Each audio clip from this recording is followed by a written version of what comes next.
Welcome all to Basic TDL Tutorials Session 3. In Session 3, we would be discussing about objects and collections. As in the previous chapters, we learned about the usage of variables, buttons and keys. In this, we would learn about the concept of object and collection, and we would be discussing in quite detail. So, starting with the understanding, what is an object? Any information that is stored in a computer is referred as data. All interrelated data needs to be organized for easy retrieval and storage. Organized data is referred to as database. Software is used to retrieve and manipulate the data is called database management system. And there are various different data structures used to organize the data, and the most popularly used are the hierarchical, relational, network and object oriented.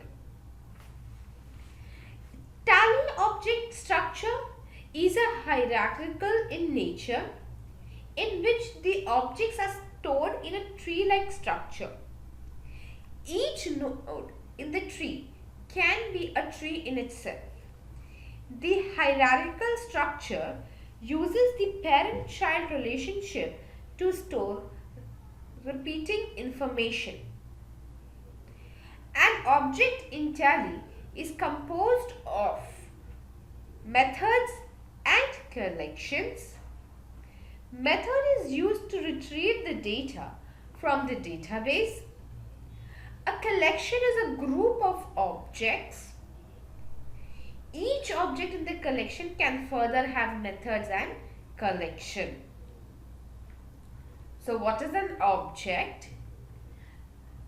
Tally object stores the data in a hierarchical structure. So that's a tree-like structure similar to your organization chart. Object is made up of methods and collections. Method is used to retrieve the data, and a collection is a group of objects. So let us just reframe the statement. Primary object stores data in a hierarchical structure. An object is made up of methods and sub-collections. Methods are used to retrieve the data. A collection is a group of objects. So this is one of the basic structure, object structure pictorial format. This is the primary object containing methods and a collection. This collection is a group of objects. Each object further contains methods and may also contain collection. Collection is again a group of object.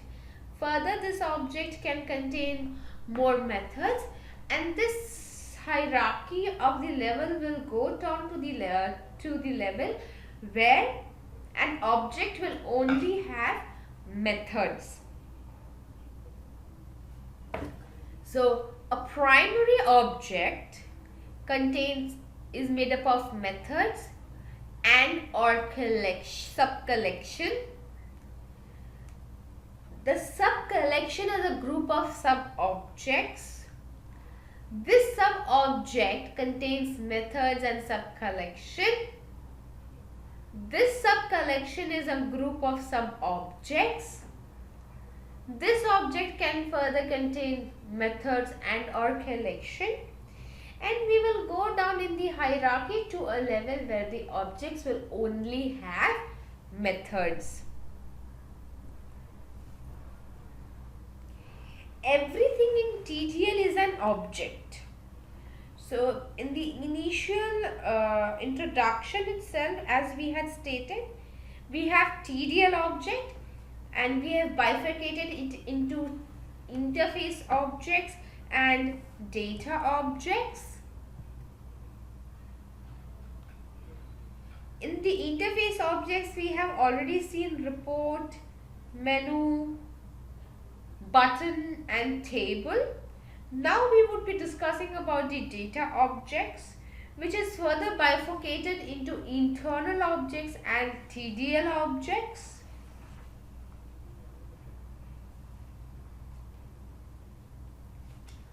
And then we have in TDL objects static objects and dynamic objects. So what is a data object? Data is actually stored in the data object. These objects are classified as into two categories, the internal objects and the external objects. What are the internal objects? Internal objects are the objects that are provided by the platform. They are stored in the Tally database. Multiple instances of these internal objects can exist. In Tally.ERP 9, internal objects are of several types.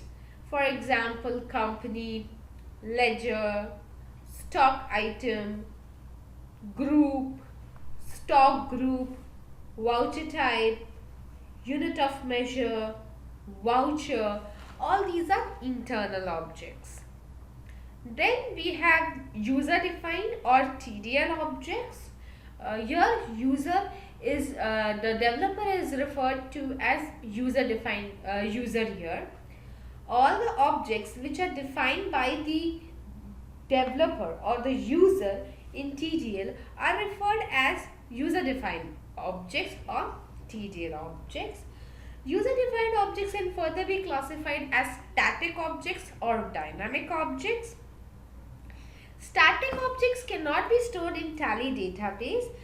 The data for the static object is a hard-coded list in the program and can be used only for display purposes. This means that you can use these kind of objects for selection purposes, but these are non-modifiable objects. Then we have the dynamic TDL objects, and these can be created from the data available in any of the data sources like the XML file, DLL files, or through any ODBC. For details on the dynamic TDL objects, please refer to our advanced objects and collections session.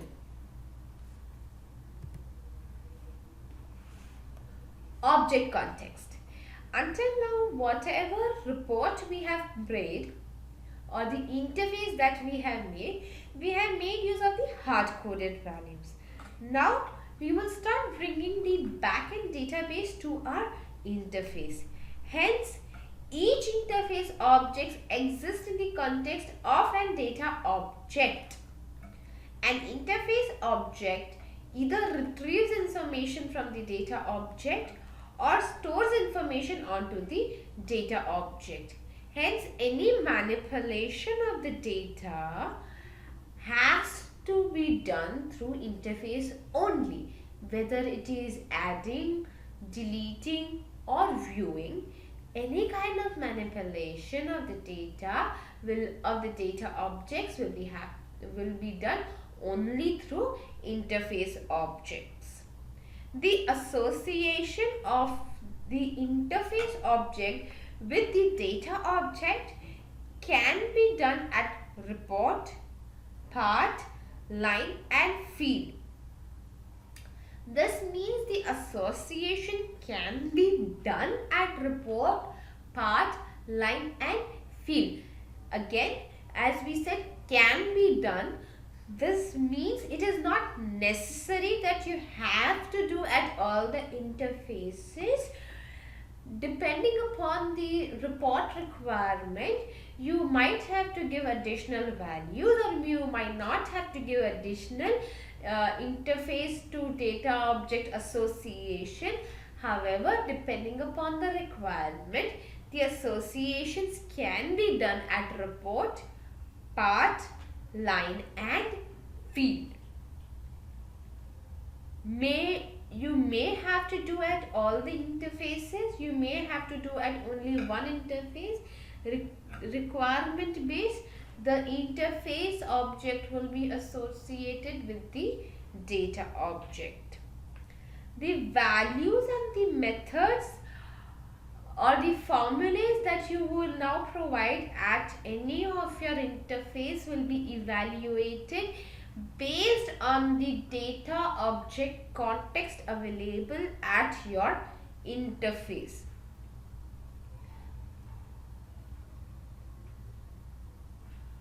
To understand the concept of an object association, we will take one example.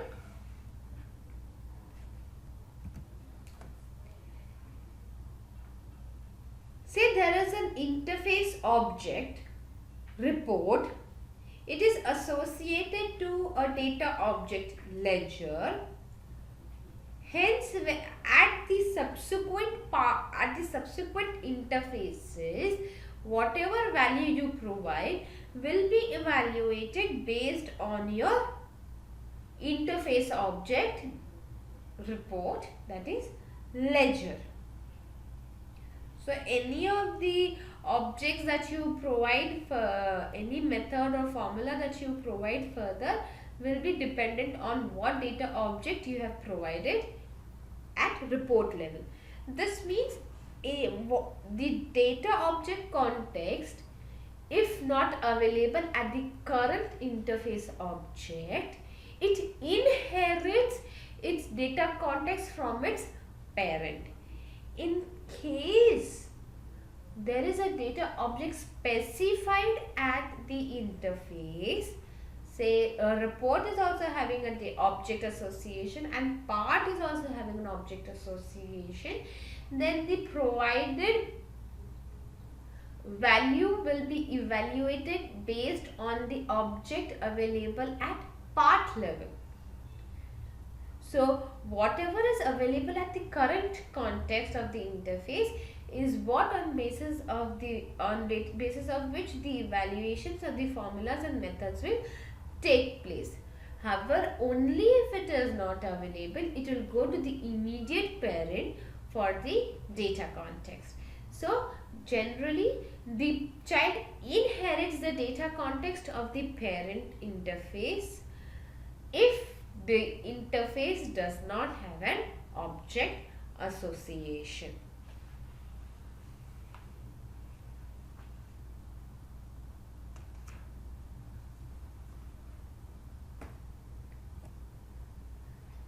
Now, what is a collection? A collection is termed as group of objects. But object contains collections, right? So we'll come to this.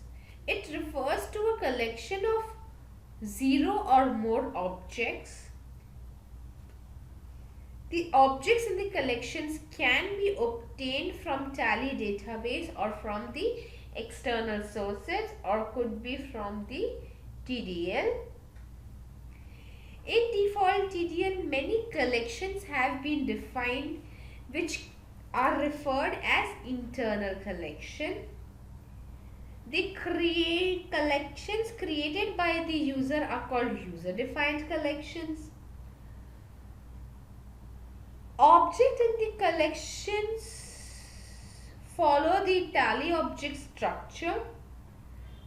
That is, each object of the collection can contain methods and collections and so on. Collections are classified in two types: simple collection and compound collection. Collection having multiple methods and collection are known as the compound collection. A collection which has only one single method and is repeatable in nature is known as simple collections, and simple collections cannot have sub-collections. Well, an example of a simple collection is the address. You provide an address at your ledger master for your company, right? So all this is your simple collection. Whereas rest all the collections that you see in your tally is a compound collection.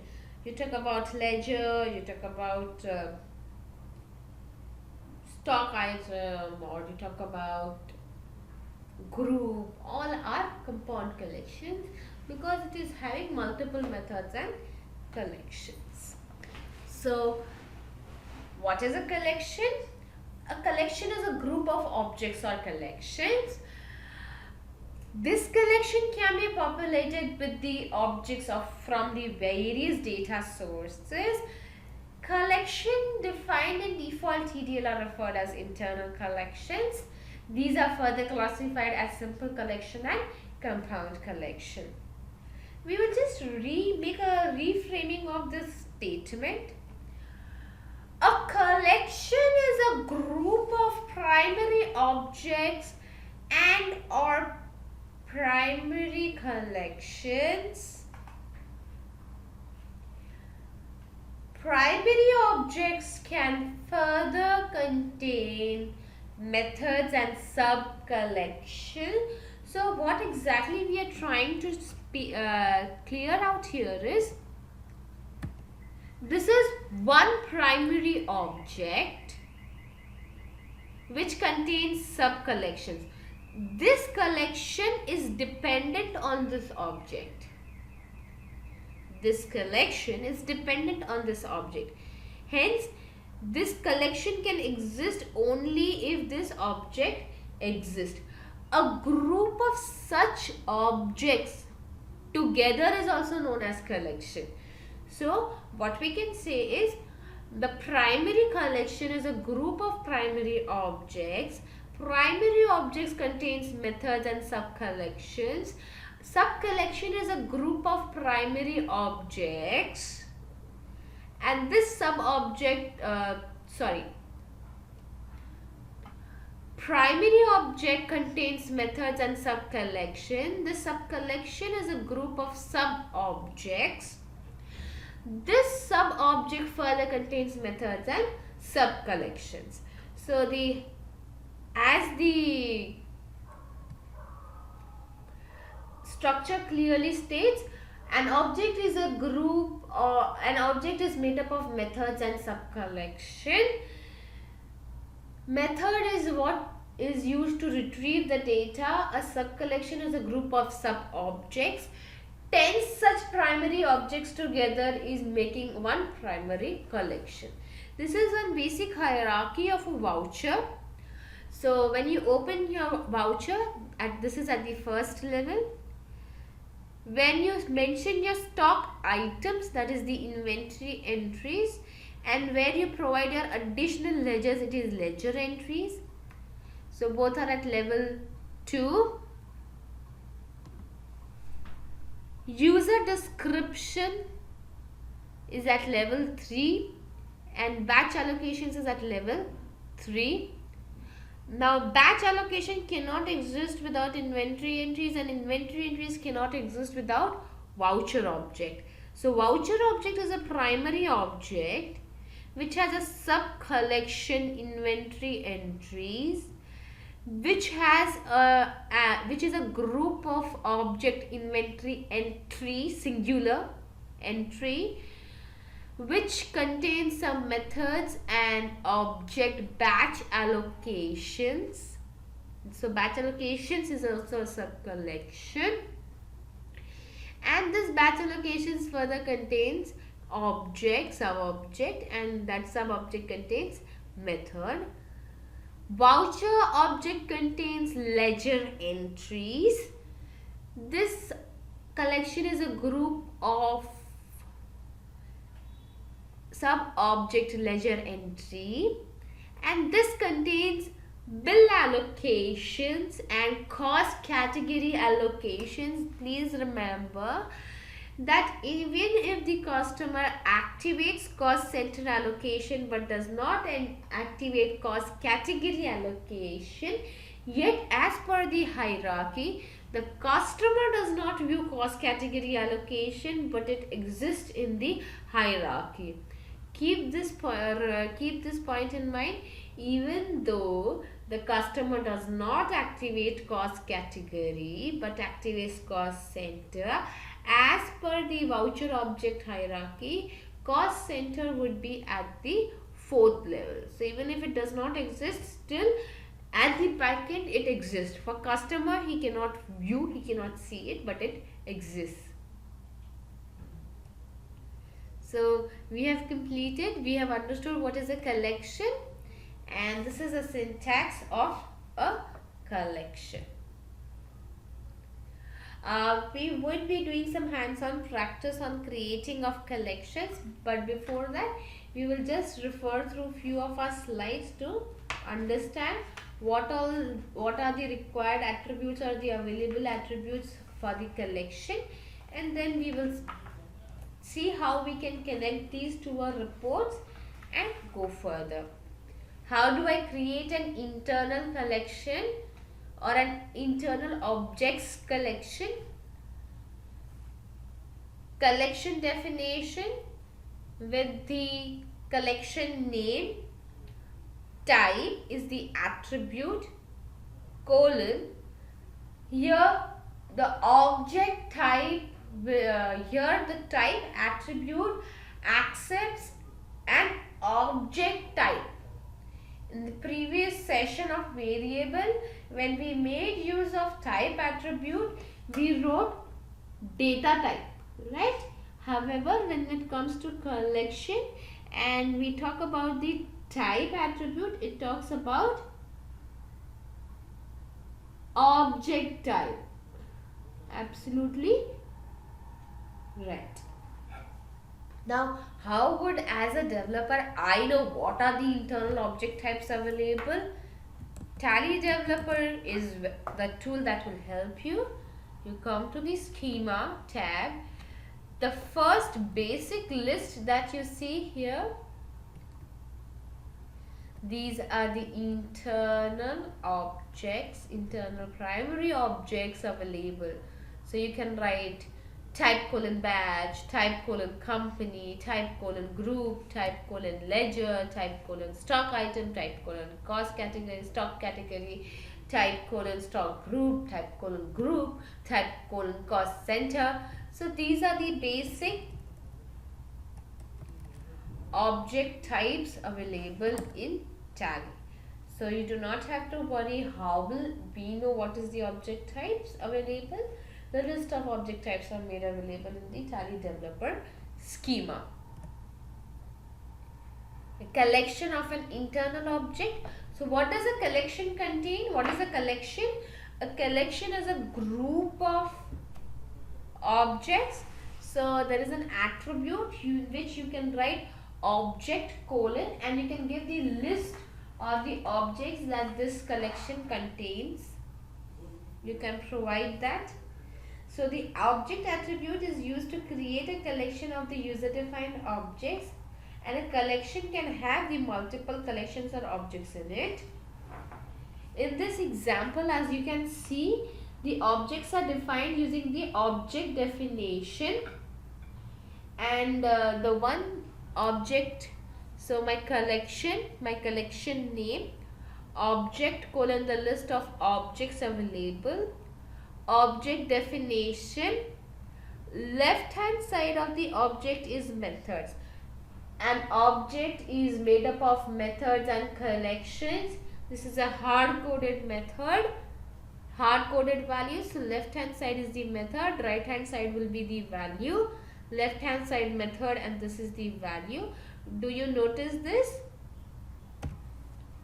Do you notice this? The method names for both the objects are absolutely the same. However, only the value differs. So please ensure that the method names you provide are the same.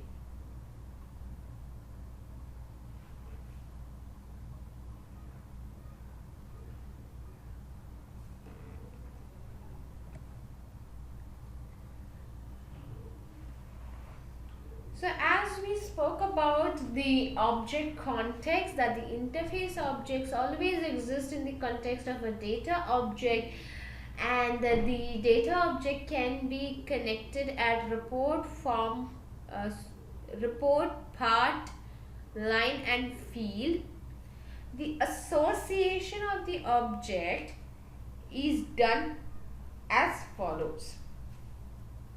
At report level, we have an attribute object. At part level, we have attribute object and object EX. At line level, we have associating line.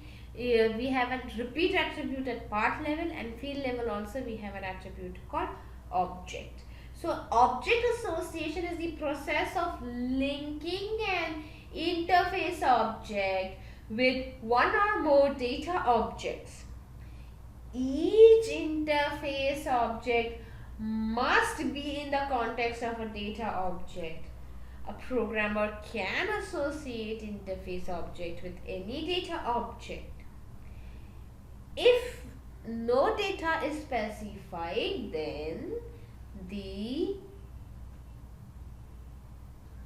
child will inherit the data object from its parent. Once an object is associated at the top level, the child level will inherit the data object.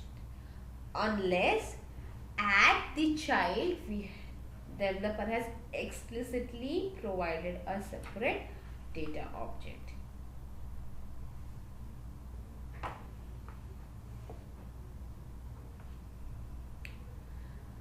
The report level object association. A report is normally associated with a data object which it gets from the previous report, and if it is not there, it will be associated with an anonymous object. The report attribute object can you can provide a object type and object identifier formula. We would be doing all this very shortly. We would be doing multiple codes on this to understand when to use what. So please remember, report level object association, an object can be associated. Part level object association, part inherits the object from the report or its parent part or its parent line by default. We'll come to this why we are speaking about line at the part level. However, you can make use of the object attribute to change the object context. This object attribute takes the name of the sub collection. So in case you want to make use of the object attribute at part level, report should also have an object available, and only primary objects can be associated at the report level. Part level object association is done through the sub collection, the supplier collection, the seek type keyword, that is the first, second, and if required the condition. We would be writing codes, various multiple codes on this, so we do not have to, we will do a detailed discussion of each of these attributes. Object EX attribute specification at the part definition provides the ease of using method formula syntax while specifying the object association. So we would be learning about method formula syntax also. So object EX allows us to connect another primary object to our part level. Report level, we can have one primary object.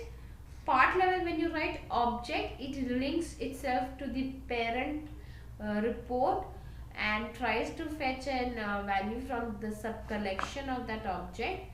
By using object EX, a second primary object, a completely new primary object can be associated. In case you want to associate it at line level, you have to make use of the repeat attribute at part definition.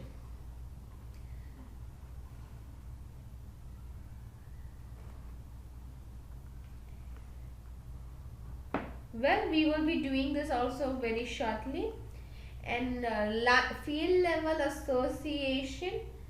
By default, field inherits everything from its parent line and fields and the reports and everything, and this cannot be overridden. However, a field also allows object specification syntax. The association is specified acts as the secondary context of the object. So during any formula evaluation, if the formula fails in the context of primary object, then the second order object is done. So what happens is, basically field level, whatever formulas and method formula syntax we provide, the evaluation of the value will happen on the parent line or the part. But in case that evaluation fails, then the secondary object specified at the field level will be looked upon. These are few examples which you can refer to.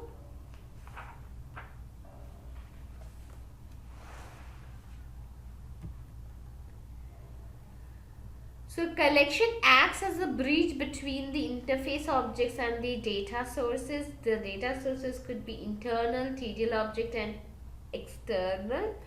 When the interface object report has to get connected to the data source, it is via an object.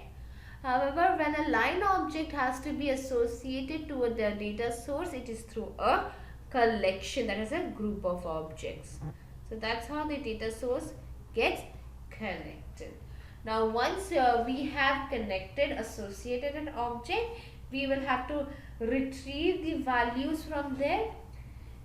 So method is used to retrieve the data from the object. The first presentation that we spoke about, object stores data in a hierarchical structure. The object is made up of methods and collections. Method is used to retrieve the data and collection is a group of objects. So we're discussing about the methods. Each piece of information stored in the data object can be retrieved by using a method. A method either performs some operations on the object or retrieves a value from it. To retrieve the value from the database, the storage name is prefixed with the dollar symbol, as you can see in the slide.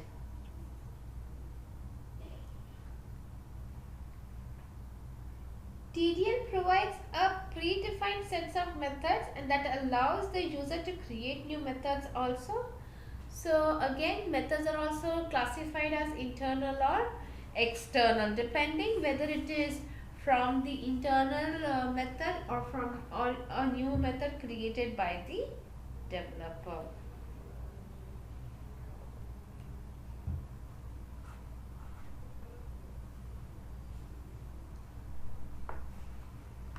The method can be accessed in the following ways. One, if it is an internal, if it is from the current object, all you have to do is dollar and you need to provide the method name. In case it is by reference, where the user is not in the context of the object directly or it is in the different object context, then the user can make use of the reference to fetch the value from the different object.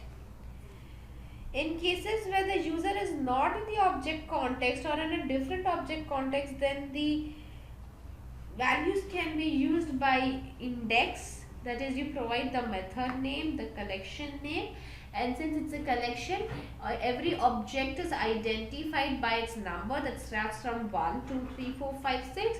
So the seed type can be any object number. So you can provide 1, 2, 3, or you can provide first and last as keywords.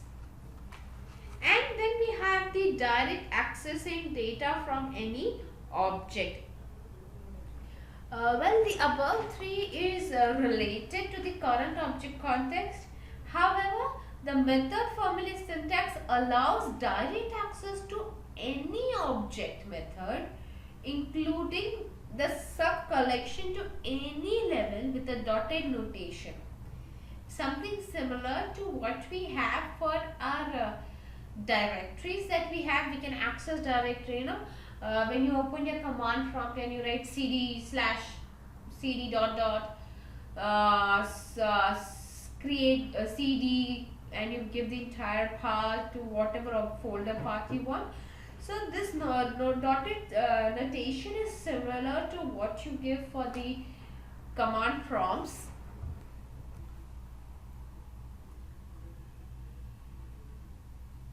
The values from any object anywhere can be accessed without making the object as the current object.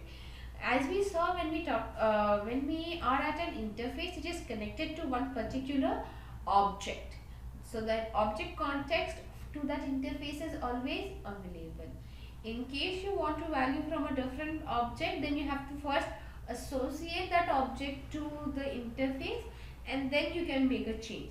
However, direct accessing data from any object or the method formula syntax helps us to fetch their value from a separate object without even changing the object context of the current interface. This syntax is introduced to support the accesses out of the scope to the primary objects and its sub-object to any level. It is not mandated that you get value only from the ledger object, or you only get value from the first level of the ledger. You can go to ledger having some prime bill allocations. So you can go to any level to get the values.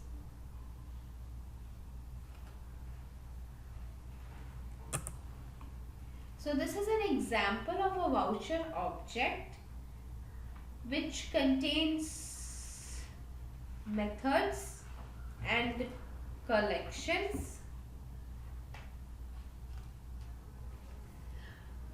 Voucher object has two methods. Voucher object have multiple methods, but for this example we have taken simple things, basic things. So voucher has a date and a party name. So if you want to call the date from the voucher, the method name is $date. You want to call the party name, it's $party name, which has a sub collection inventory entries, and we've taken example of two objects from that collection. So if you want a value from that, you can say $stock item name and $bill quantity. Each inventory object further has got sub collections, batch allocations. Now there's a hierarchy. Again, batch allocations object will have methods, and you can fetch the values. So as in the screen you can see, if you directly want to call value from the voucher, you can do $party ledger name. However, if you have to call value from the inventory object, you will first have to make use of a function. You will have to make use of a function $collection field $stock item first inventory entry. So it will retrieve value of the first inventory entry. And if you want to get it from the batch, and since batch is not directly under voucher, first the value from the batch has to be added to the inventory object, and then it has to be called at the voucher object using a function. And if you want to filter, you will have to write another function to filter it. And if you are trying to call the stock item name, by reference you can use $party ledger parent. Parent is the stock group, and stock item, and you say $stock item name, which means from my object stock item master, for the current stock item that is getting displayed in my voucher, get its stock group, that is the $parent. This is what the referencing means. Now we will write a small report to get our output. So before we get anything else, it says create a report to display name, stock group and closing balance of the stock item. So what we will do is, first we will open Tally Developer.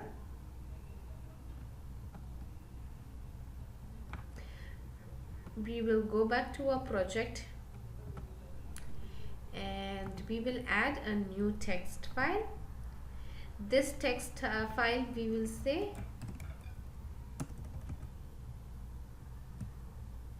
display stock item details. Now we will be start giving some meaningful names to our files. Gradually we will get into the habit of doing that.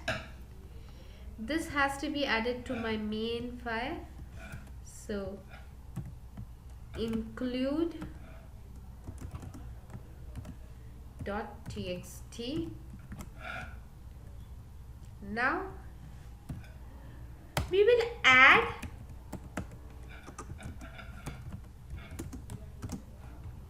right now what we did is we have added everything directly here. Now what we will do is, in Tally, as you have seen, we have a display menu, and inside the display menu we have all things, right? So here also we will add a key item before at loc quit.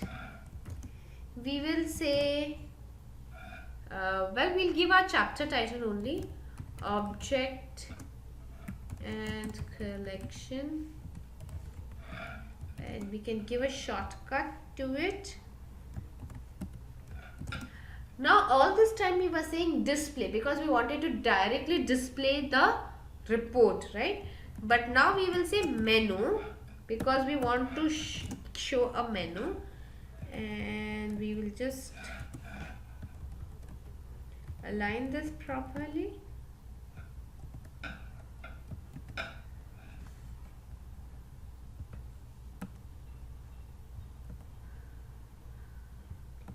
And what is the menu name? And we'll give the menu name as object and collection. So this is our menu. So open square bracket, menu colon menu name. Now here we don't have to say add because it's a new menu itself, so it is obviously going to add. So we'll say add. It's a key item. What is the item name? So we'll start with the first, say display stock item details. Well, when you see this, it is very huge text, and this place, as you have seen, is very small. So we can just cut short this to stk item, and display will make it disp, and details we will cut short to dtls.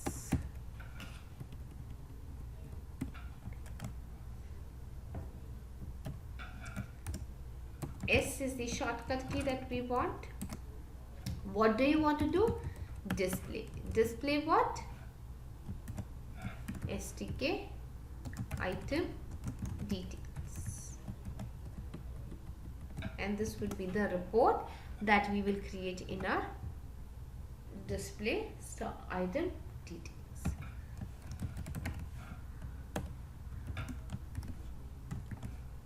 Let us just open our Tally. We will open a company. We'll just create the stock item by this name because we do not have any data. So stock item, create ballpoint, number of units is numbers, and we'll just give some opening balance with the rate of say 7 rupees, or say probably 4 rupees, and we'll just pass few items here. Purchase. We do not have ledgers, so we'll create some ledgers also on the fly.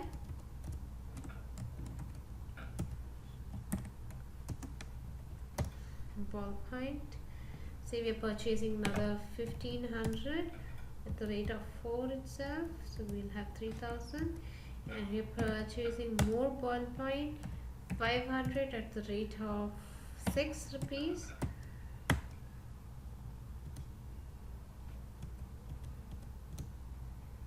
And we're going to sell few.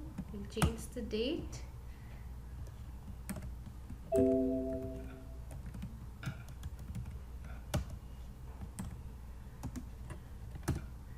We'll sell the 1700 at the rate of 15, and we do some sales. So when you go to stock summary, you can see we're getting a quantity, closing quantity, and value and rate. Okay, now we will create our report in this menu title. So the basic, first we will create the basic hierarchy of a report. So title will be stock item details.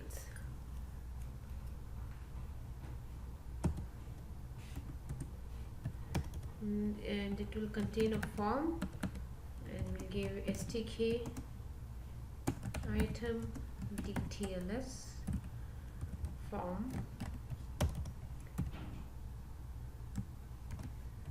And form definition for part, form contains part,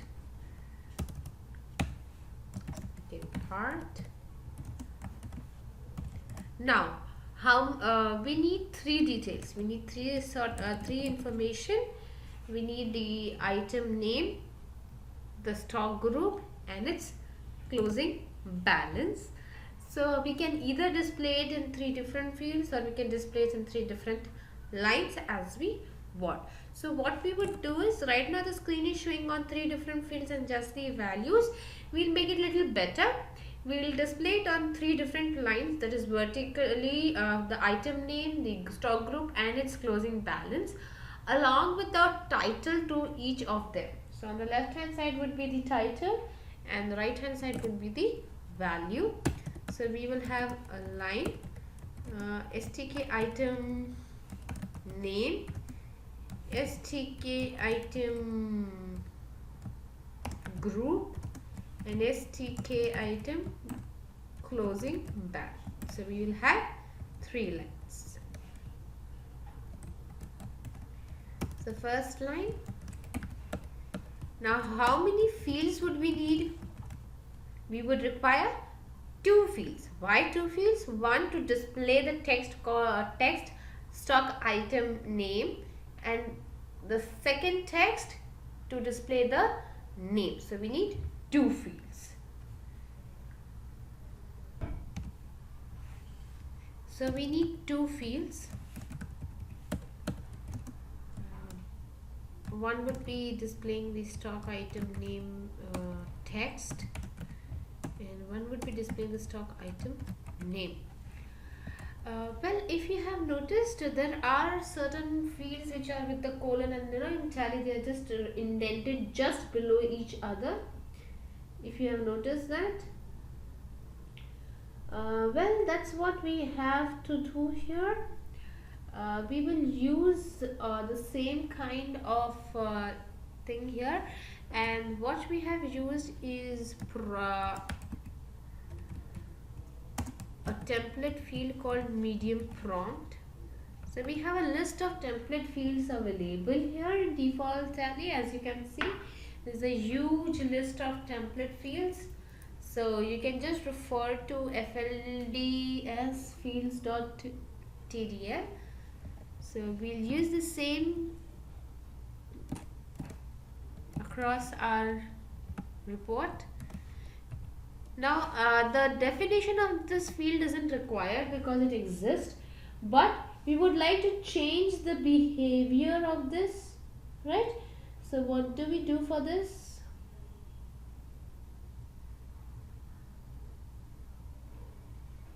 How do we do that? If you remember, in session 1 we spoke about something called as local. We can make use of local colon field colon field name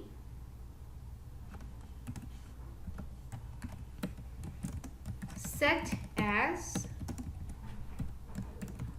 stock item name.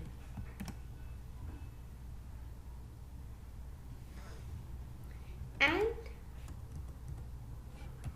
we have a field definition to create, field colon stk item name. If you are noticing, I am copy pasting the definition names from the declaration so that there is no spelling errors. Please ensure that we do that, because if there is a spelling error, it would be very difficult for us to track down the spelling errors, right? So this should help us. And we provide a set as here, and right now we'll again just hard code the value saying stock item name. Now we create a second line, again line name, line colon line definition, field. Now if you have noticed, in Tally everything is just below each other, so here also we will have medium prompt and the field name stk item grp. Locally we will modify the set as for the field medium prompt. We aren't defining this field, as this field is available in default. Again we are just giving stock group name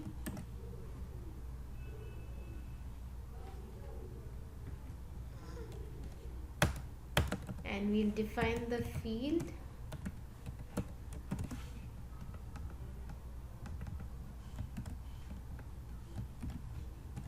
Again we give a set as, and right now we'll just hard code the value here also, stock group name, and we'll create the third line, and the third line is stk item cl bal, that's for the closing balance. Again we need a field medium prompt and local colon field colon medium prompt colon set as, and it is closing balance. Now whatever we have used in the initial stages, we learned in the first few sessions of our TDL, the session 1, we would be making use of that. So just tune into it very well.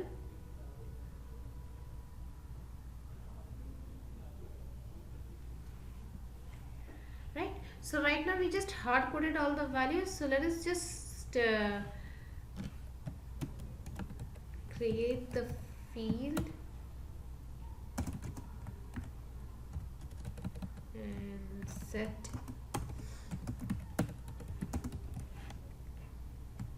closing balance. Okay, right now everything is hard coded, and we say end of. Right now all the fields are hard coded, so let us just see how the output looks in our Tally screen. F12 product and features, F4 accept. Here, so this is the look of your code. Looks pretty clean, isn't it? The one that we see here and one we see here is a little different, but looks better. Now comes the important part. association. What do we want? We want a value of an object. So at report level, you can specify object. Which object is this? Stock item. And which stock item? Ball. Now mere association isn't going to give you the value.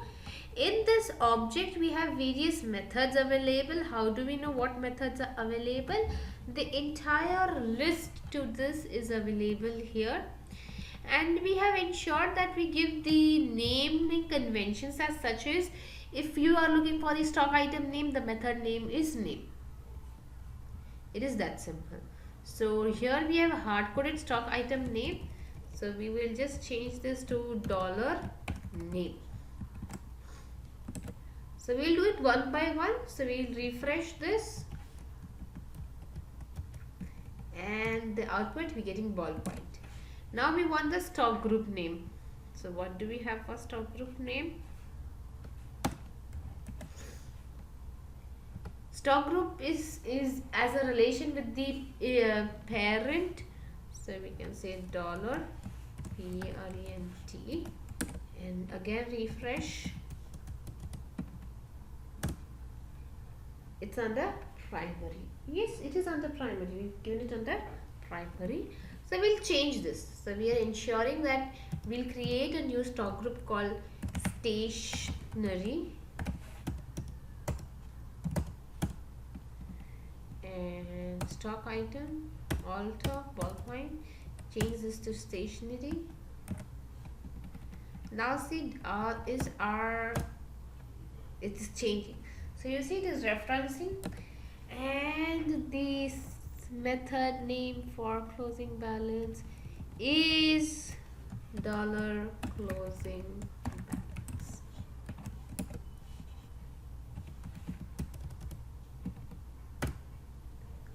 So we get the outputs. So was it simple enough?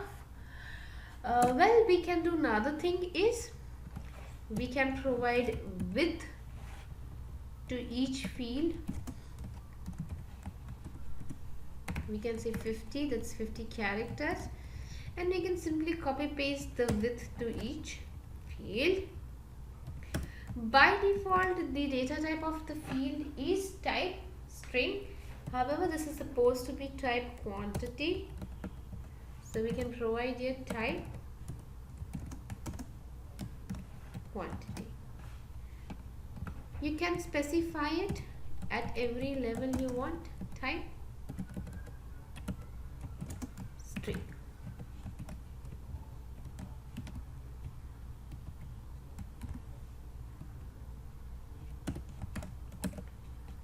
So still the output wouldn't change, only the width has increased, so that would change. Simple. So all we did is at reports level we provided an object association because you wanted a value of a single stock item. The value we required was of a single stock item. Hence at reports level we gave object colon stock item colon the ballpoint. Okay. Now this is the object type and this is the object identifier. You need of the stock item, but which stock item? So we have specified ballpoint. So we have been very specific to this. Right now we haven't made it interactive. Gradually we'll make it interactive, but today, right now we have made it a hard-coded value. So keep this code ready because we would be using this same code in the future references, and we'll make the same report interactive. So report definition has a form with the title, and the regular hierarchy has been created. Report contains form, form contains part. Part we have provided 3 lines. Each line we have two fields. One is for the label, which we have used as medium prompt. This is a field template available in default which says align prompt. So that colon that you see is coming by default. This colon that you see is coming by default, and the field width and details are provided by default. So the only thing that we have changed here is the status of this field, and at each field level we have provided the method name, $name, $parent, and $closing balance. How do you know what are the methods available in stock item object? Go to schema tab, and as you can see, this is a huge list of stock items. So by reading the method name itself, you will come to know what methods are available, right? So now going to the next slide. Create a report to display the batch name, opening balance, and opening rate of the stock item ballpoint. So we already have created stock item report. Now to this same report, now we are gradually going to make use of those components and the attribute modifiers that we have learned in session 1. So for the same stock item, we need the batches. So first thing that we will have to do is F11 inventory features. We will activate the batches for our stock item. Going to inventory info, stock item, alter, and maintain batches, yes. And here we have primary batch. We'll change this to batch 1, quantity 500, then batch 2, say 750, and batch 3 250. So we have made the batches, and we'll just modify few vouchers so that we have the details as per our need.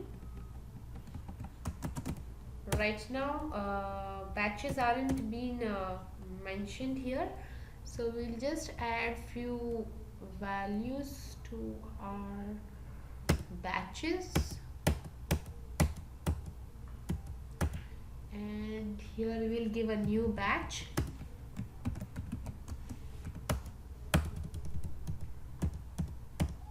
and when we have sold, we will change the batch name. Say we have from batch 3.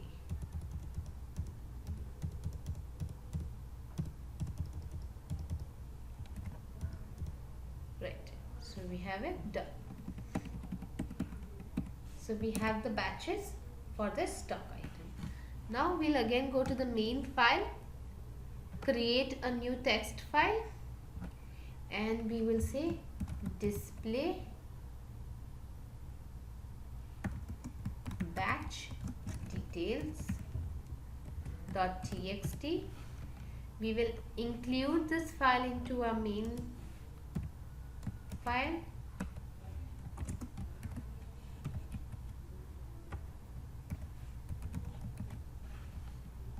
Here key item, display batch details, B, display what? Report name, STK, batch details, and this is the name of a report, so now we need a report definition. Now batch allocation, batch is under stock item. So one thing we can do is we can write the entire code that we wrote for display stock item details as it is, or we can say is use this report. So what will happen is the entire report that we have for this will be called here as it is. Then gradually whatever changes we want, we can make. Right now the report does not have any change because we have just used the report as it is. Now what we will do is local to the form. What is the form name here?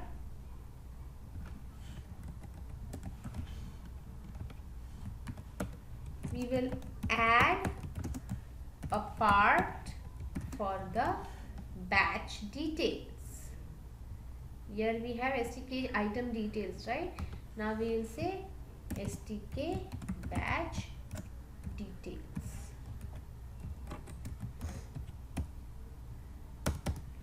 And we'll create a part. Now what will be the current object context for this part? Whatever it is there in this report, because the object context hasn't been changed. So what will happen is, whatever object context we have today, right now for this report is stock item. It is stock item. Now batch allocation is below the report. It's below this report. It is below the object stock item. So what we will require to do is, we will require to change the object context from stock item to batch allocations. So batch allocations is the name of the collection. So here, as you can see, the one in the green books is the name of the collection. We will right now call for the first batch without any condition. So you can say this seek type first. Now this part will have line.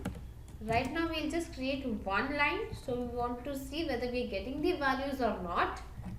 So line STK batch name. Now define this line.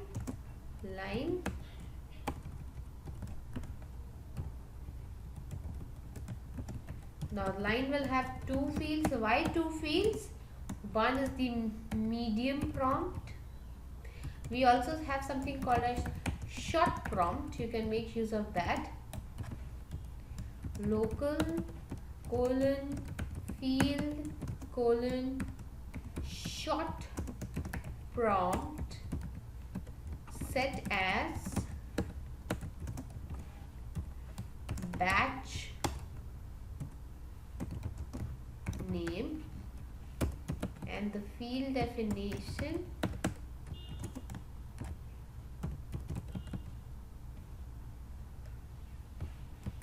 set as. Now how do we search for method name? So under batch allocations we will have object item batch allocations. In this we have the method name, batch name or name. Both are allowed, so we will use name. We can remember this very well, right? So we'll go here, F12T, F4, accept. We aren't getting any name here. So what could be the problem here? We can change this method name and check. And we get the method match.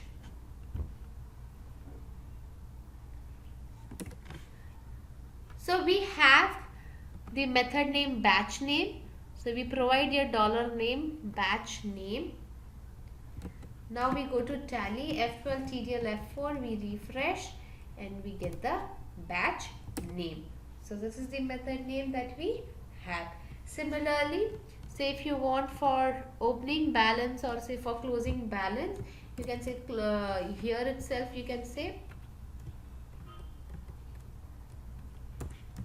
closing balance F12 TDL F4. Yeah, so you get the closing balance. Then you say opening balance F12T F4 500. See this? And if you want it to be aligned to each other, you can make it medium prompt. You can make this also medium prompt.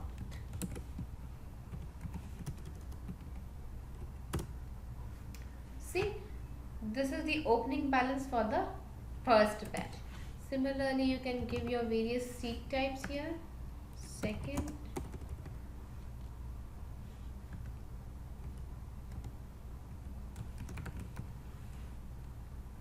we say last,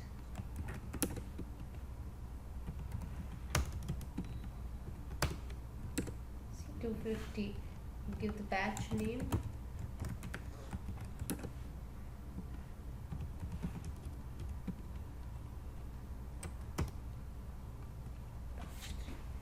Right, so you can provide the details and the object context for the part changes.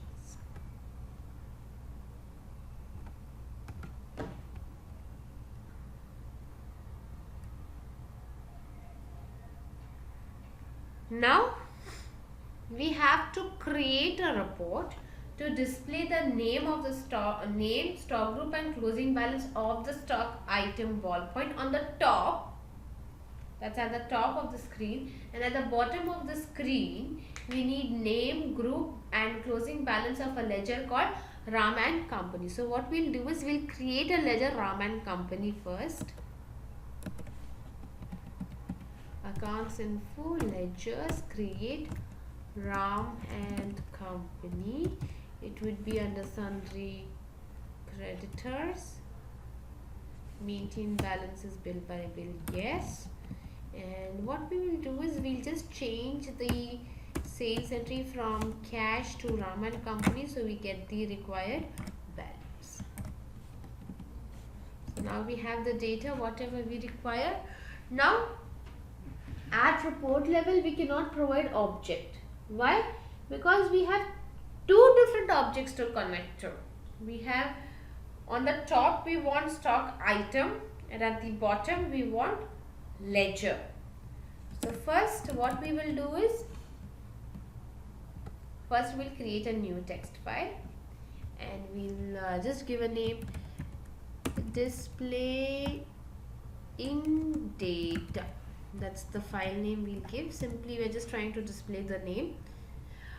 Truly speaking, right now the data that the reports that we are creating might not make much logical sense, but on the long run these are just the samples that we are creating, and this will be helpful in the future for the next sessions.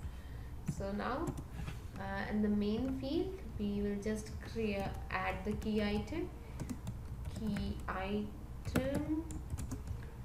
display data,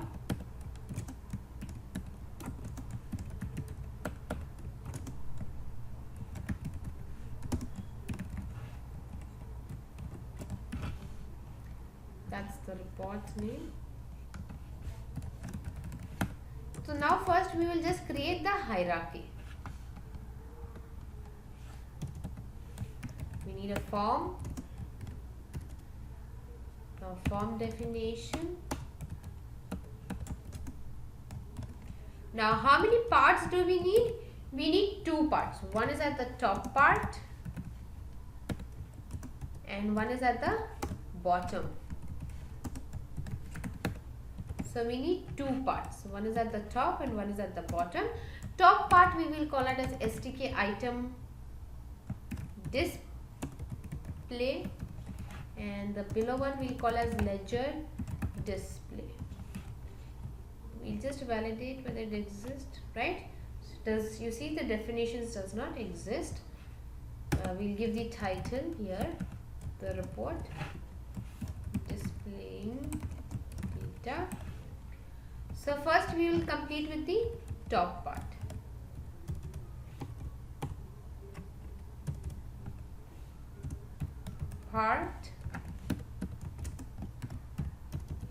Now we will have just one line and we'll display all the data in just one go.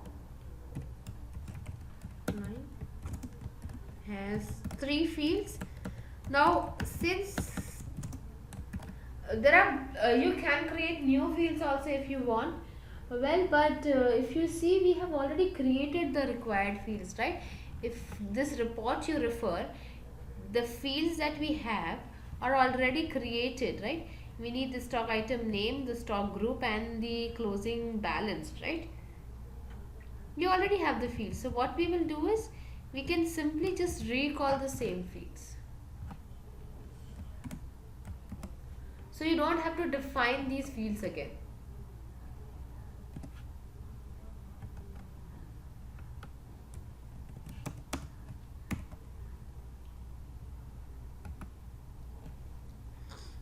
Now we need a bottom part.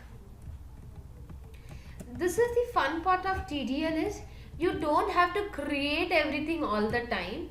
You can make use of the available definitions to just reuse them. Now what we will do here is we'll just create a new line here.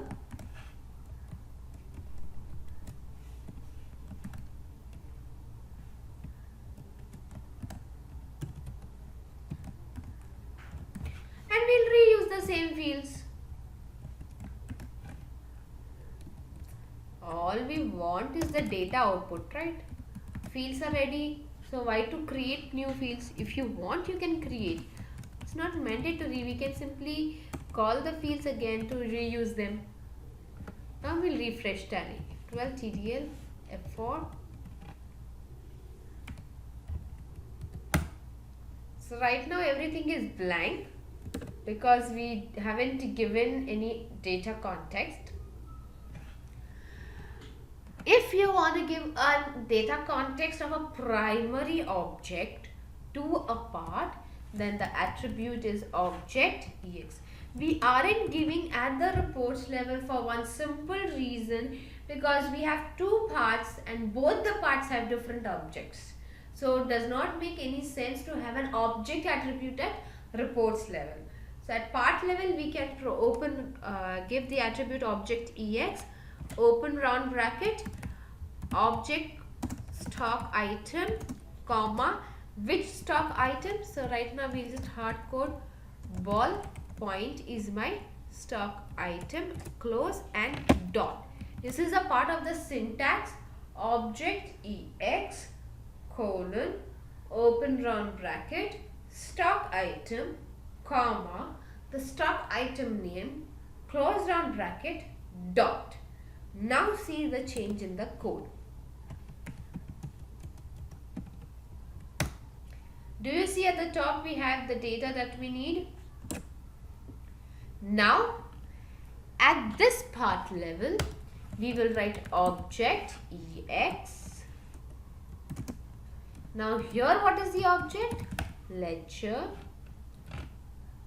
comma, Ram and company, dot. Please note this dot is mandate. If you miss this dot, you will not get the output. Now we just refresh. Arey, there also we got the data. Here also we got the data. So Tally is we tried to make this TDL as simple as possible. The method name that we have provided at this level, based on the object context associated at the interface. So for this part, object context is stock item. So this field is revealing the stock item name. But for this part, the object context is ledger. So the field $name is evaluated to the ledger object. So remember the statement we gave that the method and the formula gets evaluated based on the object context available at the interface object. So this is what it is doing. Based on the interface object made available, it is displaying the data output. Clear? So this is how we can make use of object ex. Right now we are doing everything in bits and parts. But gradually when we come through some interactive, when we come to the session of writing the reports, we will start writing some more interactive reports to make these samples more meaningful. And what else? So now we can have a list of stock items. We can create a report to now show the list of stock items. So what we will do is we'll just create few stock items. So right now we have just one stock item. We'll create few more, and the name of stock item, we have created ballpoint. We can create a motherboard.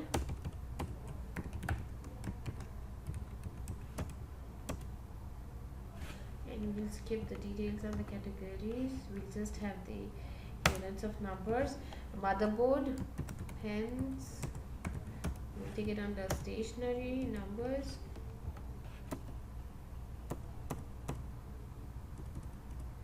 We'll give some opening quantities, say 500 numbers. Motherboard, say, is 8,900 rupees, and pen, stationery, well, we already have ballpoints, so we'll take another. We say keyboard.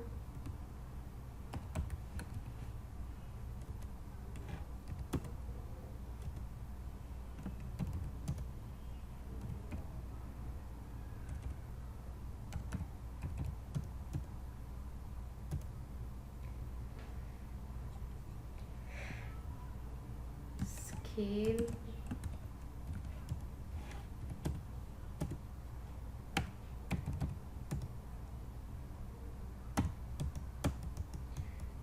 Four items are sufficient enough. So now we'll try to list this. Again, going to the main file, we'll create a new text file, and we'll say list of stock item.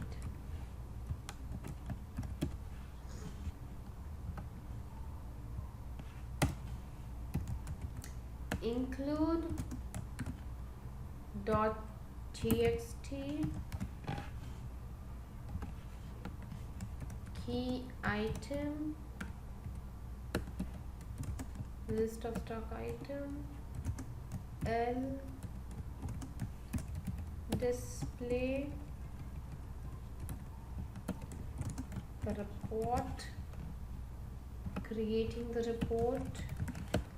Now again we will just simply create report from part line field, and then we will move to the clear understanding of how to do that. So report contains title, list of stock items,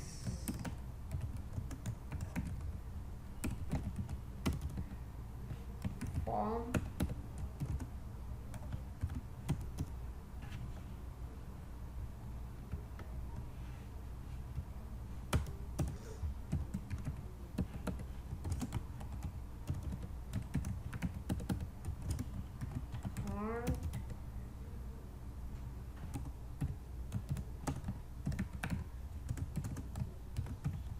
line. Now how many lines do we need? 4, because we have 4 stock items. 5, because we have 5 stock items. Can you restrict your customer on number of lines that you need? No, you cannot, right? So, and we do not even know how many objects of the stock item the client might create. So we don't even know. If we knew that he cannot create more than 10,000, we would have given a stop to, we would have created 10,000 lines, but we don't know. Fine, so we'll just keep some space here. Line, stock item, field,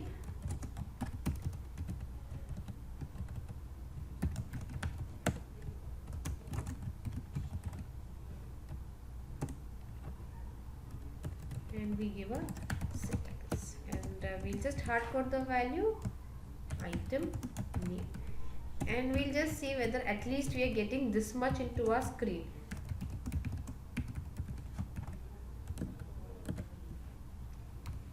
F12 TDL F4.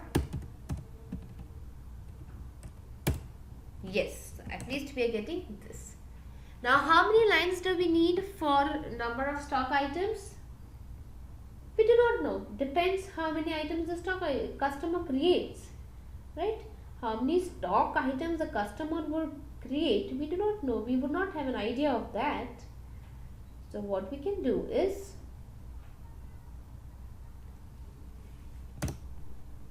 we can associate a collection, because one, we don't need object attribute. Absolutely not, because when you say object, it is just one single object.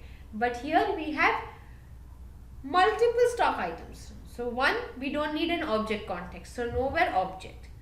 Two, we don't know how many lines, but we know that depending upon the number of objects available in my stock item, I want that. So how do I collect those number of stock items under one roof? That is through a group of objects is called collection. When we say stock item,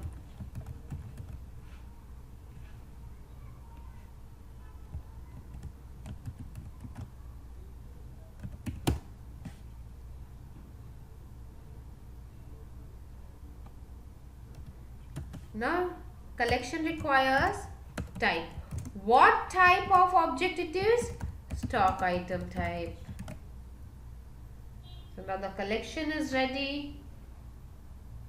Now the collection is ready for use. Now we have to associate this collection to this line, because then only we will get the count how many stock items. So repeat line name, because a part can have multiple lines on the collection.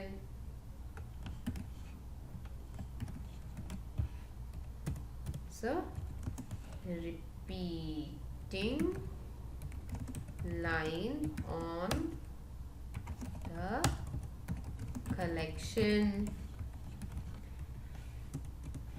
Now whenever you are repeating a line on a collection, if you have noticed, always there is a place where you can, you need to scroll off. Well, this does not happen automatically. With every repeat you will have to write scroll : vertical. With every repeat you will have to write scroll : vertical. Then only it will scroll off your screen, else it will not scroll off your screen.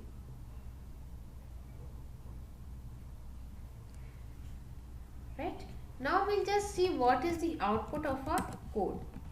F12 product and features, F4 accept,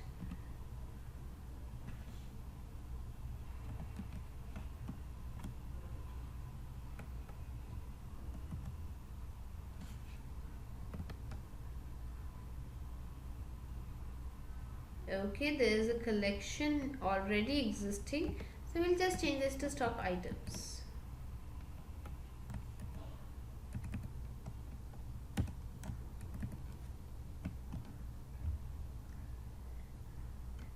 So you see, the errors are always identified by TDL and it provides you the errors.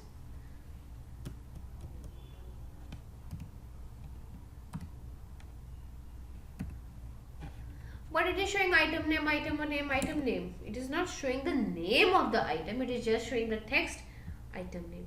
So here now we need to provide the method name, $name. Now escape, F12T, F4, Control A, and now see, now we get the names. So this is simple. Similarly, you can add multiple fields to get multiple values. Right now we have just listed for the stock item name. Simple.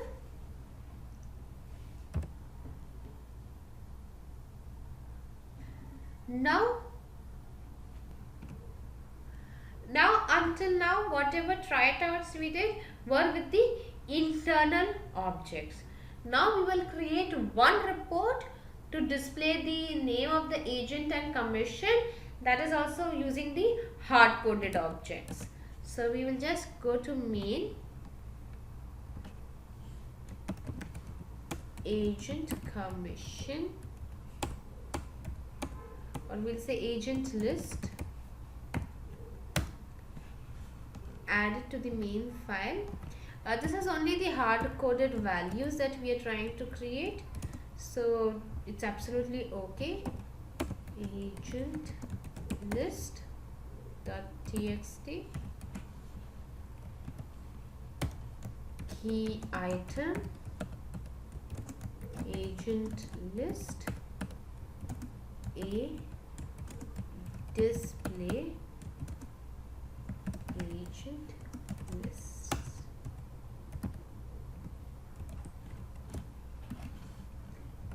Report. Again, this is going to be absolutely the same thing that we have done. Report has a title and a form, and a form contains part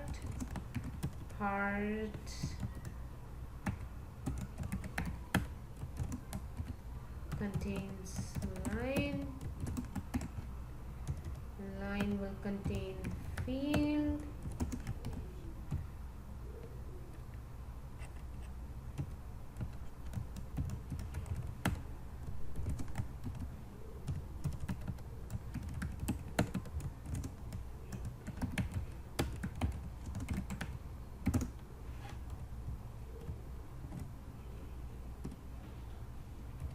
and commission.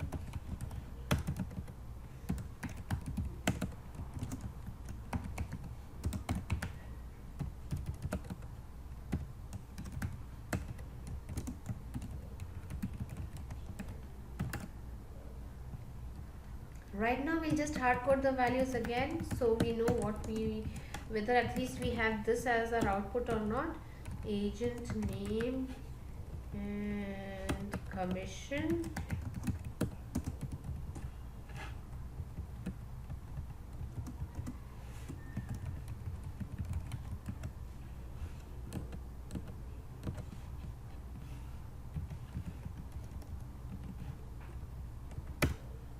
Okay, so we at least have this.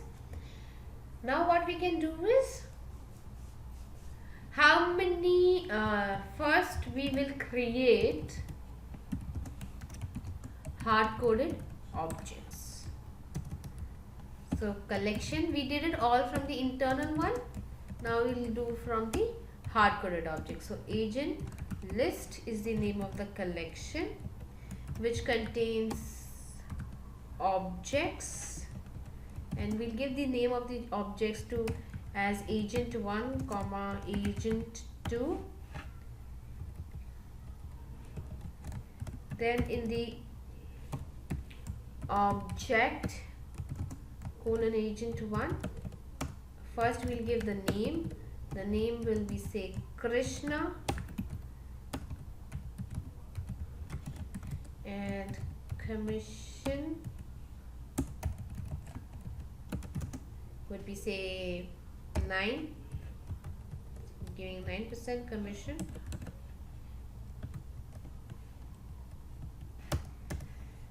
Then we create object 2.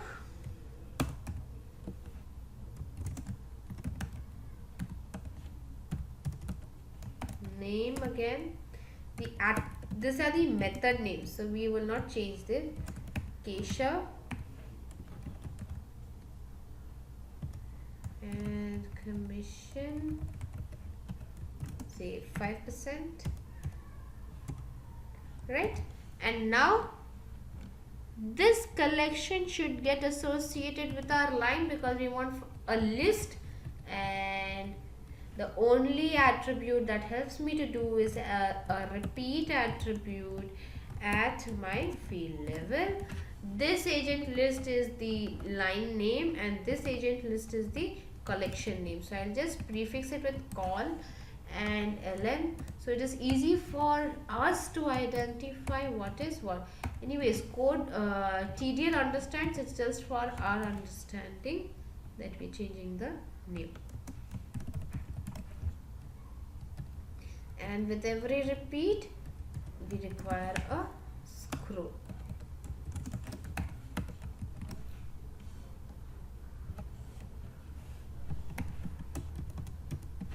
We should get 2. Yes, we're getting. Now, time to change the status. We'll say $name and $commission. You see, every special symbol has a special meaning. Remember the session 1, symbols and prefixes. This is the reason why we have denied using the utility of some special symbols. So now you can see the output. Now, currently, if you noticed, we did not have that percentage sign. Remember, there was an attribute called format for field. Now, for type number, format, show me the percentage.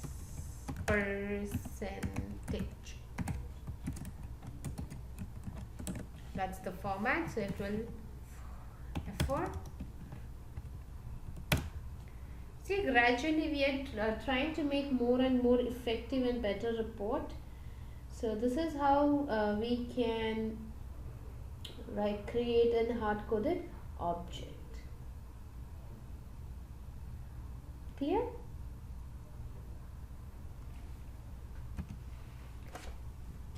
The hard-coded objects report is now ready. Right? So this is how you can make use of format attribute. Well, this format percentage would work only if a data type is specified at the field level. Only if the data type is specified, you can provide percentage.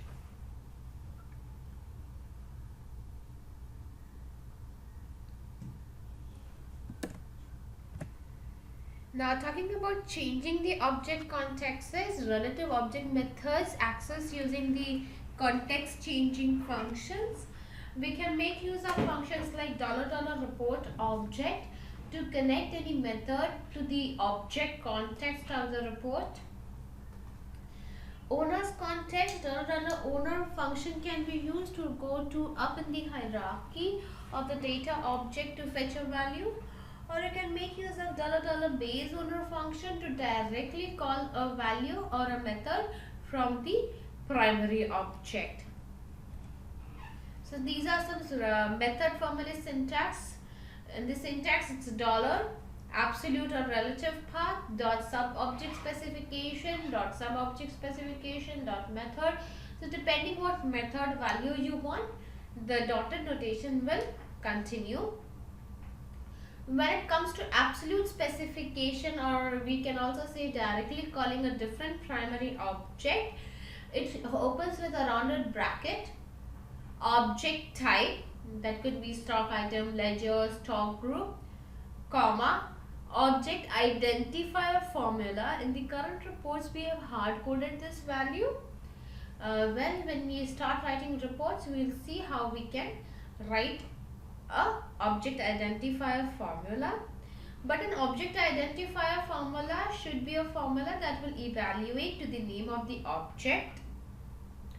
For relative specifications traversing up in the ladder, each dot denotes current object. So single dot current object, double dot parent object, triple dot grandparent object. So similarly, if you give 4 dots, it will move 4 ladders up the specification. In case you want to go directly to the base owner, you can give dot from the current level, and you can go upwards in the ladder. And if you know that it is the base owner, you can directly provide empty brackets. Please note, empty brackets is without the space. It's open parenthesis, close parenthesis without a space. So that will identify that you need to go to the base owner. And a sub-object specification can be the collection name, open square bracket. In this square bracket, you need to provide an index number, comma separation with a condition. Condition is not mandatory. So in case you don't have a condition, you can provide an open square bracket, an index, and a closed square bracket. However, if you have to provide a condition, it is mandatory to provide an index number. So this is an example. The previous example, we made use of functions for traversing or fetching value from the base level to voucher. However, if you can see in this example, we haven't gone to the base level. We haven't made use of the functions. We have directly made use of the dotted notations to fetch the values. For example, the current object context is voucher, dollar. I need stock item. Stock item is available at inventory entries. Which inventory entries? The first inventory entry. So the value will be fetched from here. Now when I say dollar, need batch name. Where is the batch name? Is it available in voucher? No. It is available at batch allocations. Which batch allocation? The first batch allocation. Is batch allocation directly under voucher? No, it is under inventories entries. Which inventory entry? The first inventory entry. Is inventory entries directly under voucher? Yes. So, from the first inventory entry, it goes to the batch allocations. The first batch allocation, it retrieves its batch name. So, that's how the direct access or the method formula syntax works. These are some examples to it. There are some references. So $date, $date. In case the context is a batch allocation and you need a value from your voucher, you can write $3 dots. 3 dots why? 1 for batch allocation, 2 for inventories, and 3 for voucher. And as you know that $date is available at the base, you can also provide dollar, open parenthesis, close parenthesis, dot, date. In case you want to fetch the stock item name, you can say dollar, dot, dot, stock item, 1 dot for batch and second dot for inventory. What are the rules and operators for method formula syntax? Only the method name is mandatory. Rest all that you see in the syntax is optional, as only if you require you need to specify that. If you are specifying a collection, a sub-collection, then if index is not specified, it is assumed to be 1. If you provide a condition, then mentioning an index is mandatory. However, mentioning the condition is not mandatory. It is optional. So only if you need to provide, and if you are providing condition, then you need to provide the index number, even if it is 1. The 1 always starts from top to bottom. However, if you want to give a bottom top search, you can give a -1. That's a reversal search that you can provide.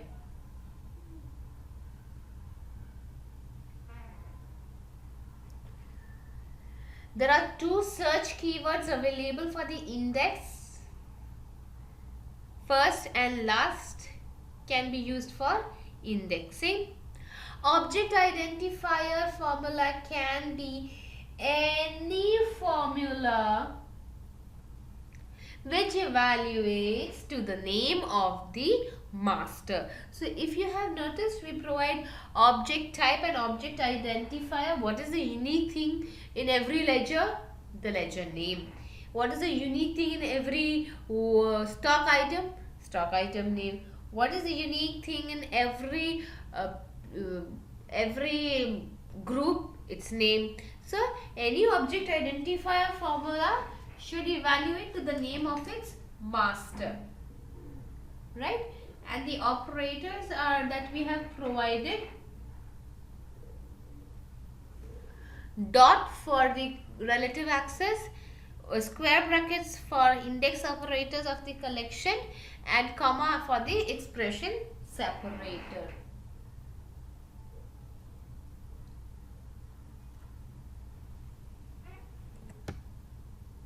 So we can now write a report, because now we know how to repeat a line, how to create a collection. So we will have multiple columns, and each column will have these values.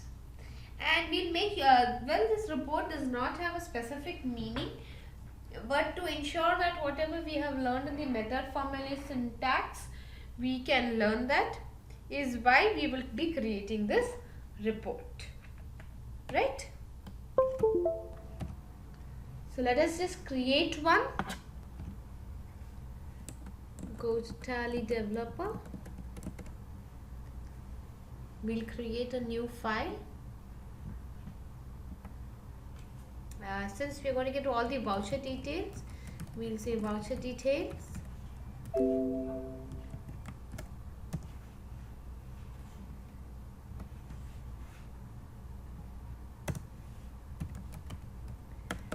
Include voucher details.txt.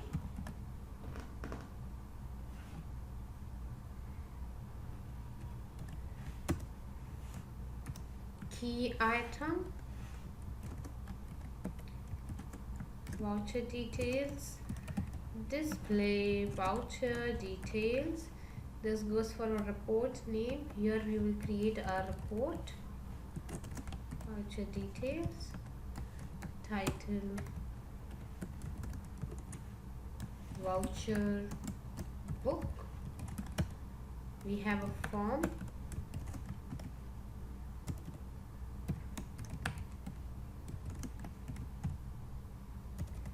We have a part.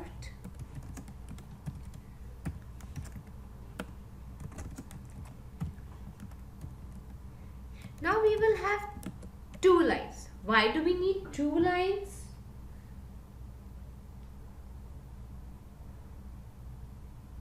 Why do we need 2 lines? We'll have 2 lines. One for the title and second for the body.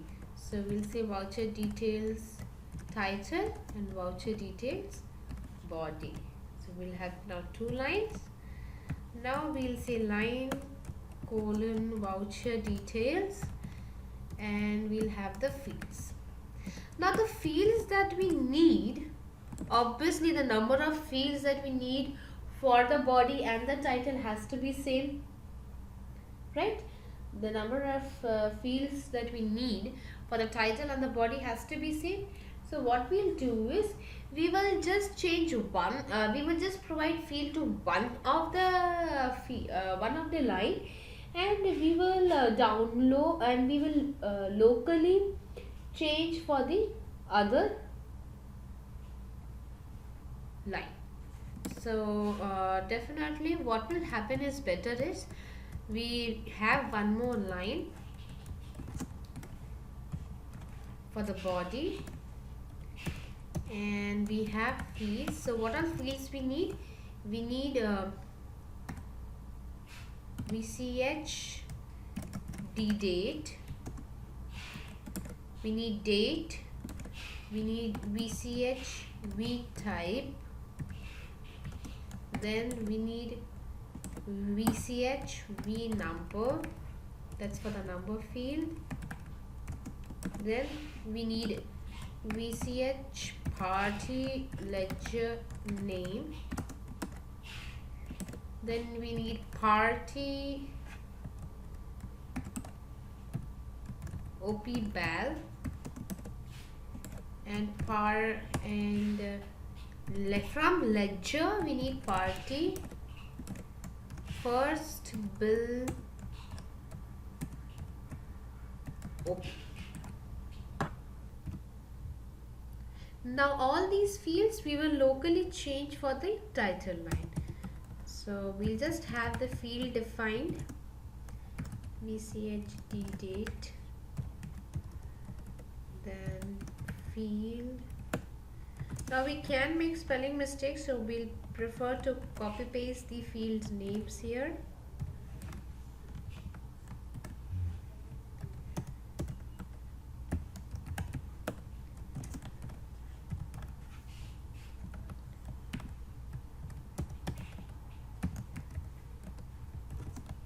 Field party ledger name, party OP band,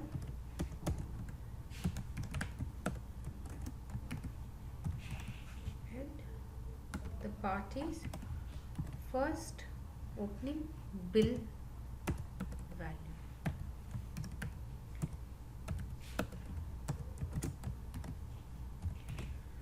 Right, and definitely we need a set as. So we'll provide, right now we'll just hard code all the values. So we'll say set as date, set as type, voucher type,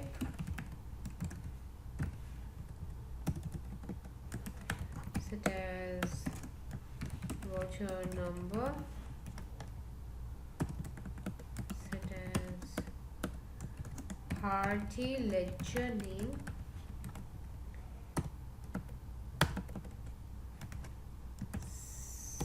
set as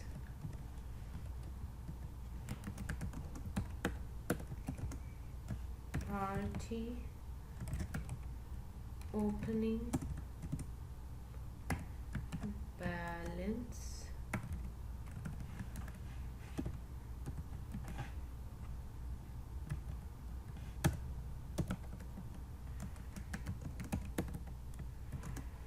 and parties first bill opening balance.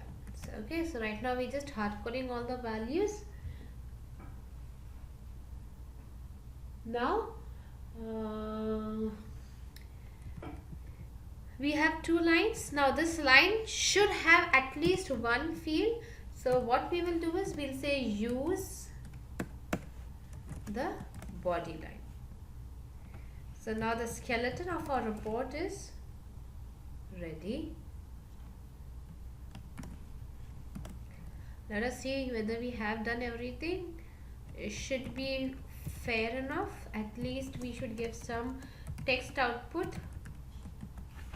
So let us just refresh Tally.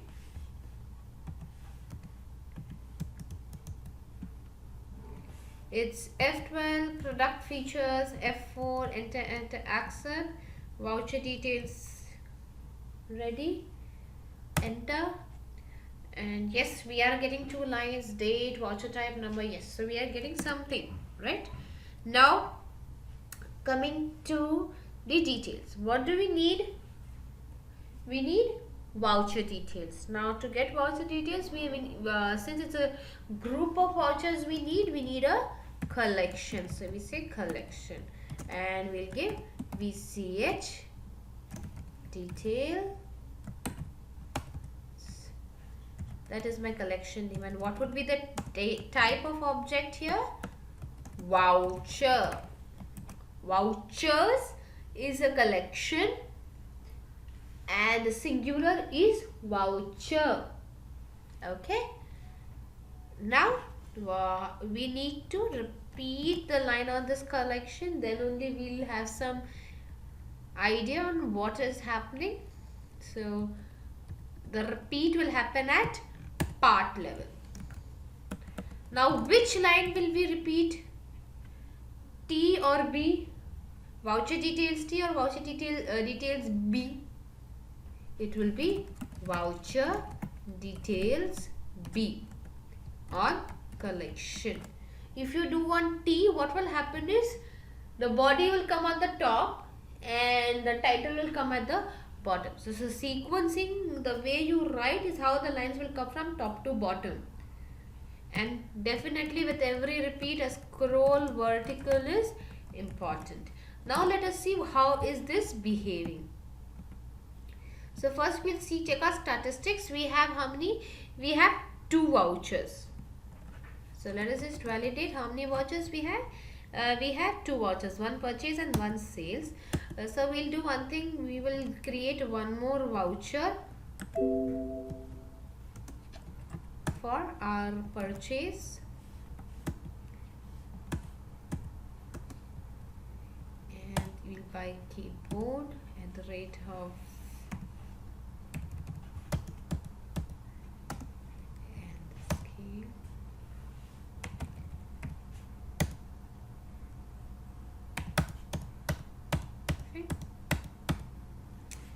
So now in all we have 3 vouchers. So we will go to our code. F12 product and features, F4 refreshed, and voucher details. You see this, we are having one line here and we are having 3 lines here. One line is the title line and other lines are the data lines. Now for voucher, so we go to voucher object in the schema, and as I told you, more or less Tally, the naming conventions or methods are as you speak. So just check, do we have date? Yes, we have a date, so we'll simply say $date. Now let's refresh and check. F12 product features, F4 refreshed. Oh, here I did get the title, but what happened to my title line? The date text itself is gone. Why? Because we have said use the body line. Body line is having data object, so it is displaying this data. But for this line, we will have to locally call the field vchd date and change it set as the text we need as voucher date. Now look at this. F4 control A, escape, voucher details. Yeah, see the title we have voucher date and here we have the date. Now similarly we'll check for voucher type name. So voucher type. So what do we have here for voucher type?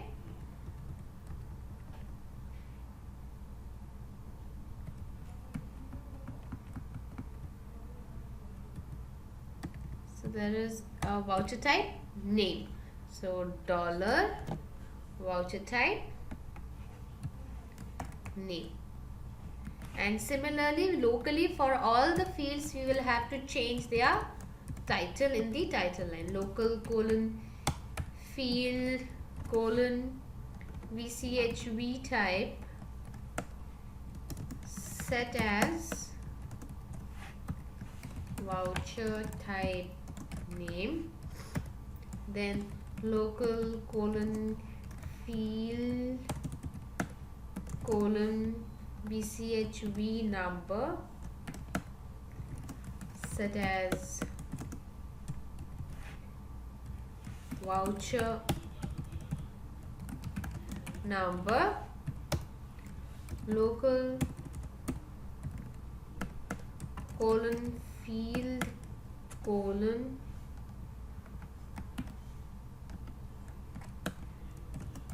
set as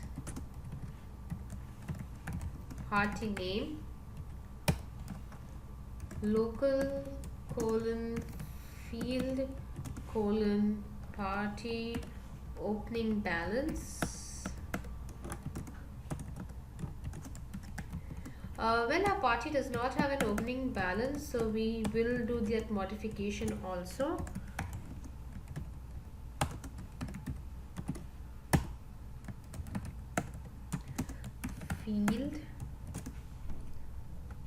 Field name set as first will OP value. Okay, and now we will do the alignment.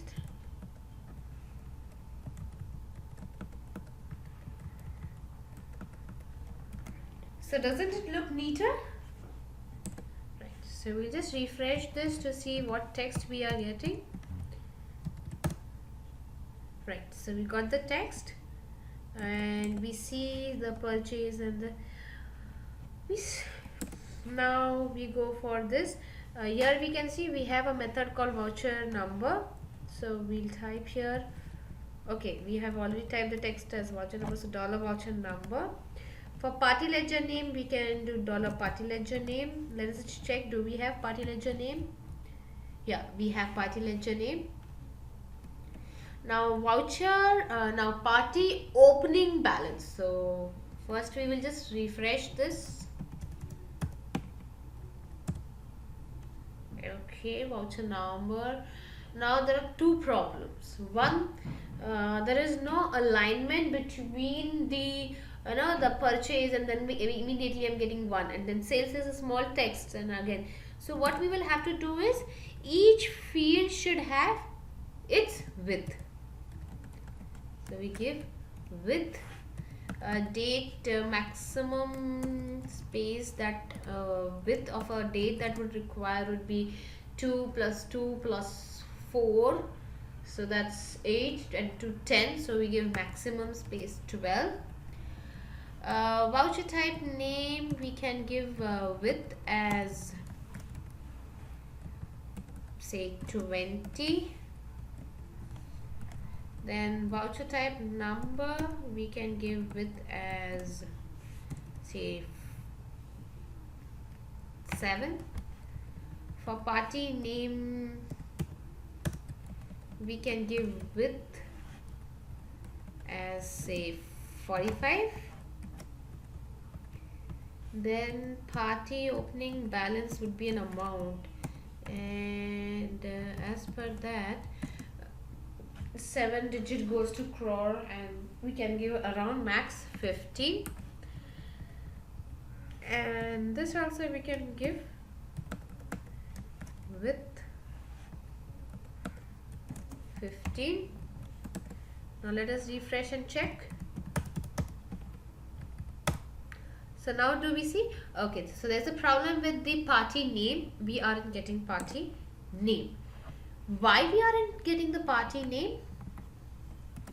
Voucher number, voucher type name, and date are 3 basic elements of a voucher.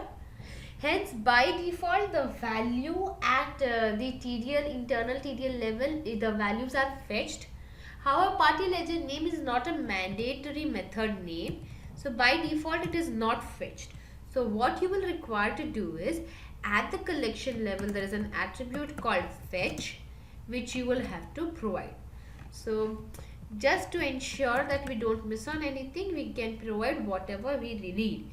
So we say date, voucher type name, voucher number, and party ledger name. Generally, any changes that you make at collection level, it is suggested that you quit Tally and restart.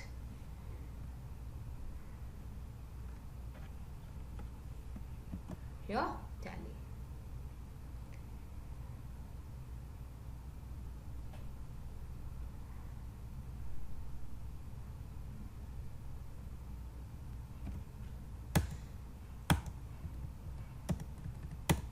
Voila, we get the party name. Now we need party's opening balance. Now dollar opening balance will give me the opening balance of the party, but is the party's opening balance available at voucher? No. Then where is it available? It is available at ledger. But for which ledger do you want? We want it for this party ledger. Right? Currently we haven't given any opening balance, so we'll just give that change. Accounts info, ledgers, alter, cash we will give as say 45 lakhs, and for this we will give some opening balance, say 65,000, and we will have the chance to give the opening bill names, and we'll give as 45,000, and again on 31st 3 bill 2 the rest amount. So now let us just go back to our, okay, now we will refresh this. F4 accept voucher details, and we are getting our values. Now we need the first bill's opening balance. Okay, So it's a method dollar. What do you need? Opening balance. Whose opening balance? Bill allocation. But it's a collection. So is bill allocations available? The opening bill allocation value available at voucher? No. Where is it available? Is it a primary one? No. It is available at ledger. But ledger is a primary object. So open round bracket.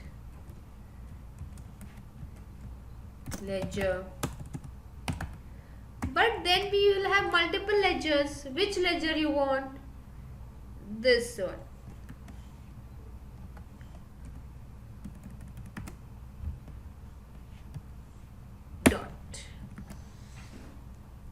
The dollar will be at the beginning for this method. Now this dollar, it's an object identifier formula from this value. And now when we refresh Tally, we are getting the values. See, now right now we are getting 45,000 because we have asked for the first bill. Now if you want for the second bill, you can say 2.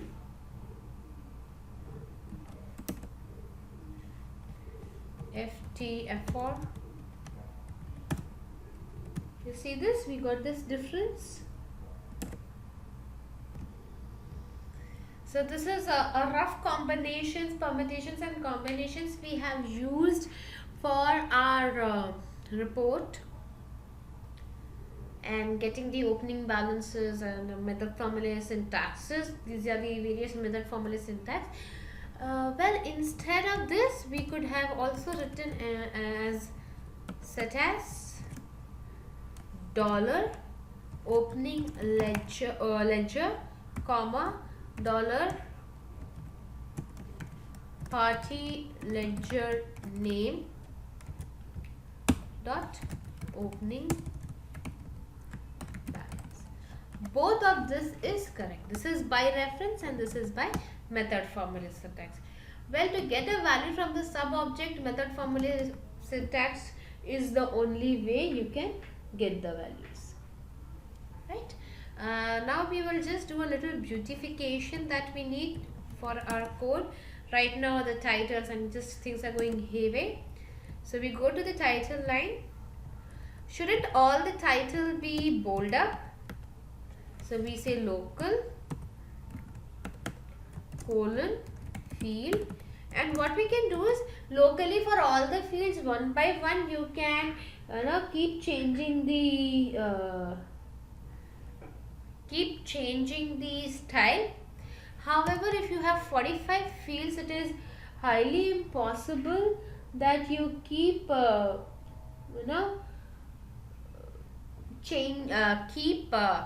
writing every field name to change the style. So there is a keyword called default, which means all fields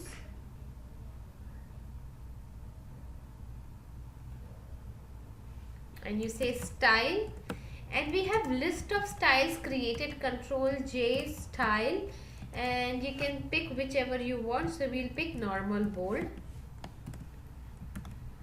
Then let's refresh and see.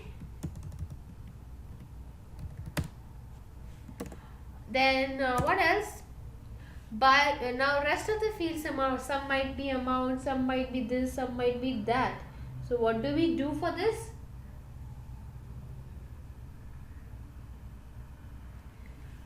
We can locally set, we want to ensure that there is always no data loss at this level.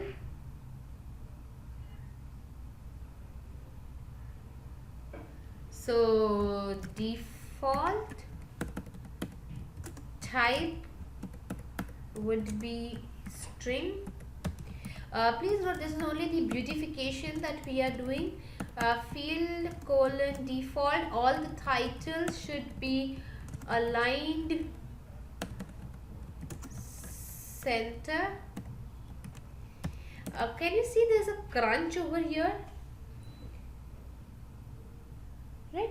there's a crunch here. I mean, the voucher number is very crunched.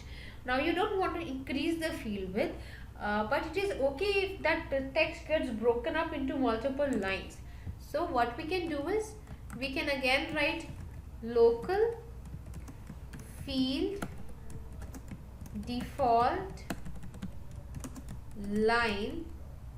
So the text of the field should break into how many lines is what you were supposed to mention. If I say 2 lines, it will break to 2 lines. If I say 3 lines, it will break to 3 lines. However, I just wanted to adjust the text as and however the lines get viewed. So depending on how the line is what I want. So what we will do is, we'll say line 0. Now let us just refresh this. F12 TDL F4. Yeah, see this voucher number, it's automatically broken up into 3 lines.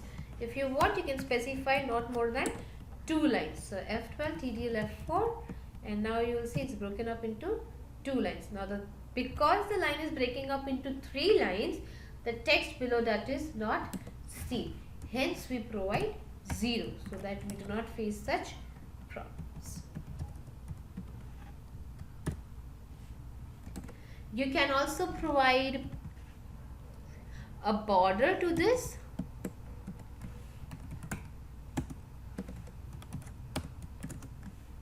Control J. Now which border do you want? Say I want thin top, I want thick top, bottom will also do. Absolutely okay. So thick top, bottom.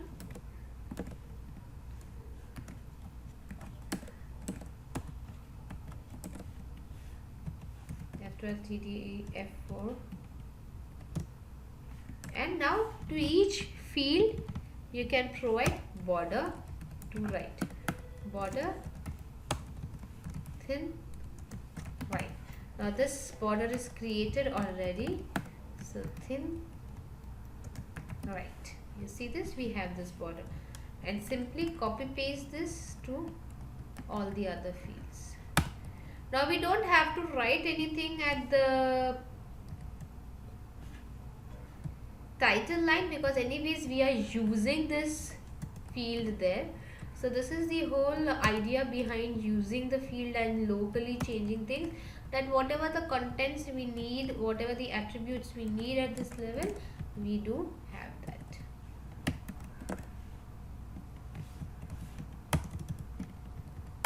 And here we are. Right, we can see that there's a break and all those things. So for that, at part level,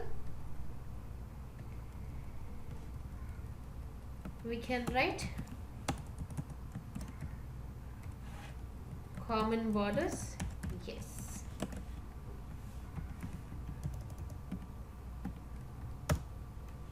And our work is done. So you can beautify the code as in where you need, and you can keep improvising. So this is how we have improvised our code. Moving further in the session, talking about the collection capabilities in TDL. After understanding the concept of objects, collections, methods and object association, we will now understand the concept of processing the data artifact collection. So we have already seen how we can populate the collection from the default internal object. We have seen that, right? So now based on that, we have some other capabilities for processing the collection in a better way. That is union, filtering, sorting, searching.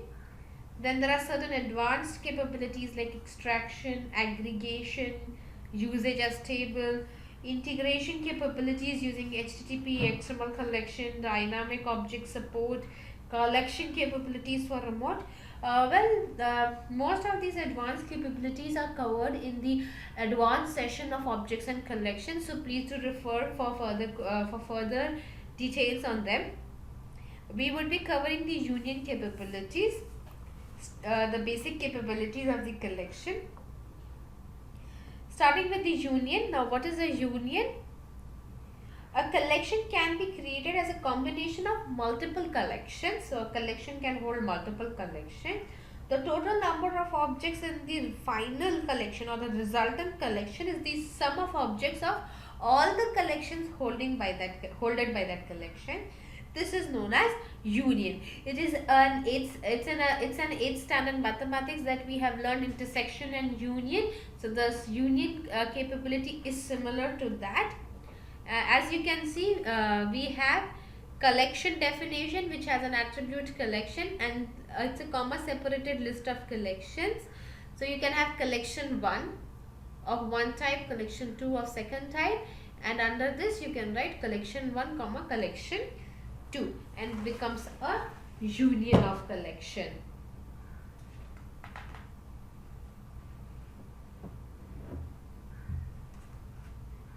Right? So the attribute collection is used at this level.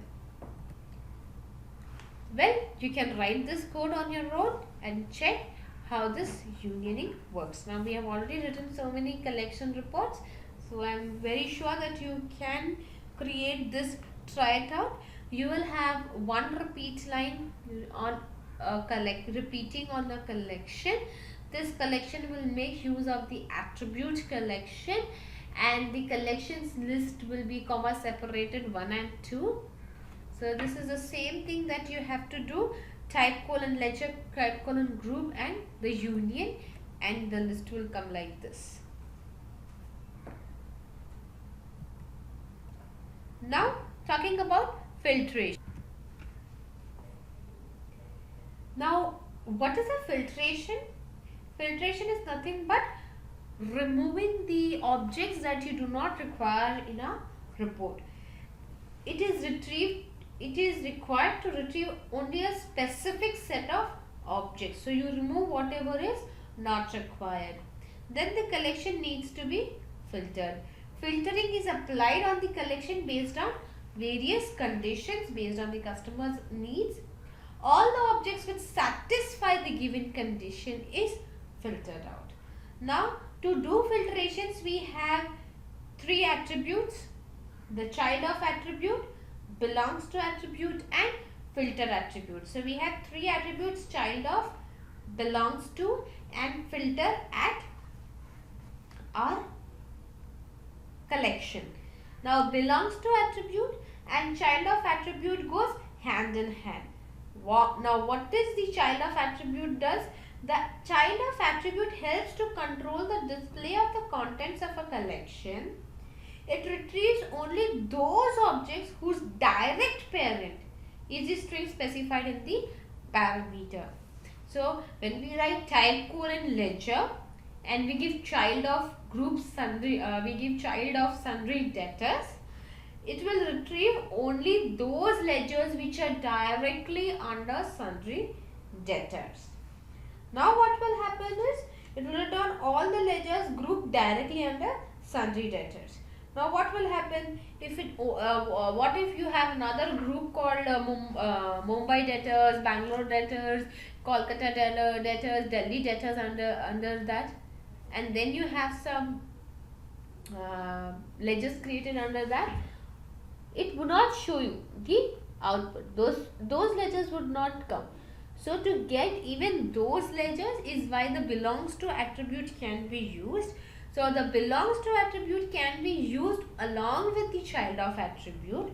This attribute determines whether to retrieve the first level of the objects under the value specified in the child of, or include all the objects up to the lowermost level. So whichever grouping hierarchy it is, does not matter, 1, 2, 3, 4, 5, 6, 7, 8, 9,000. It will retrieve all the ledgers directly or indirectly available under sundry debtors. So that's what child of and belongs to attribute goes hand in hand. Other filtration specifications, the conditions apart from the parent-child relationship, if you have any filtering criteria that can be specified at filtration. For example, you said you want all the ledgers which are under sundry debtors. However, their closing balance should be greater than 0. So, if they are under sundry creditors or debtors, you can give a child of, and at the filtration, the filter attribute takes a name of a global formula. In this global formula, you can specify that dollar opening balance is greater than 0. So, any filtration apart from the parent-child relationship, that will come as your filter.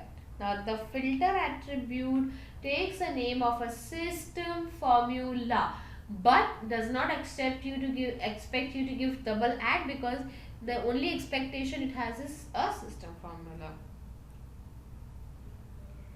Then we have the filtering functions.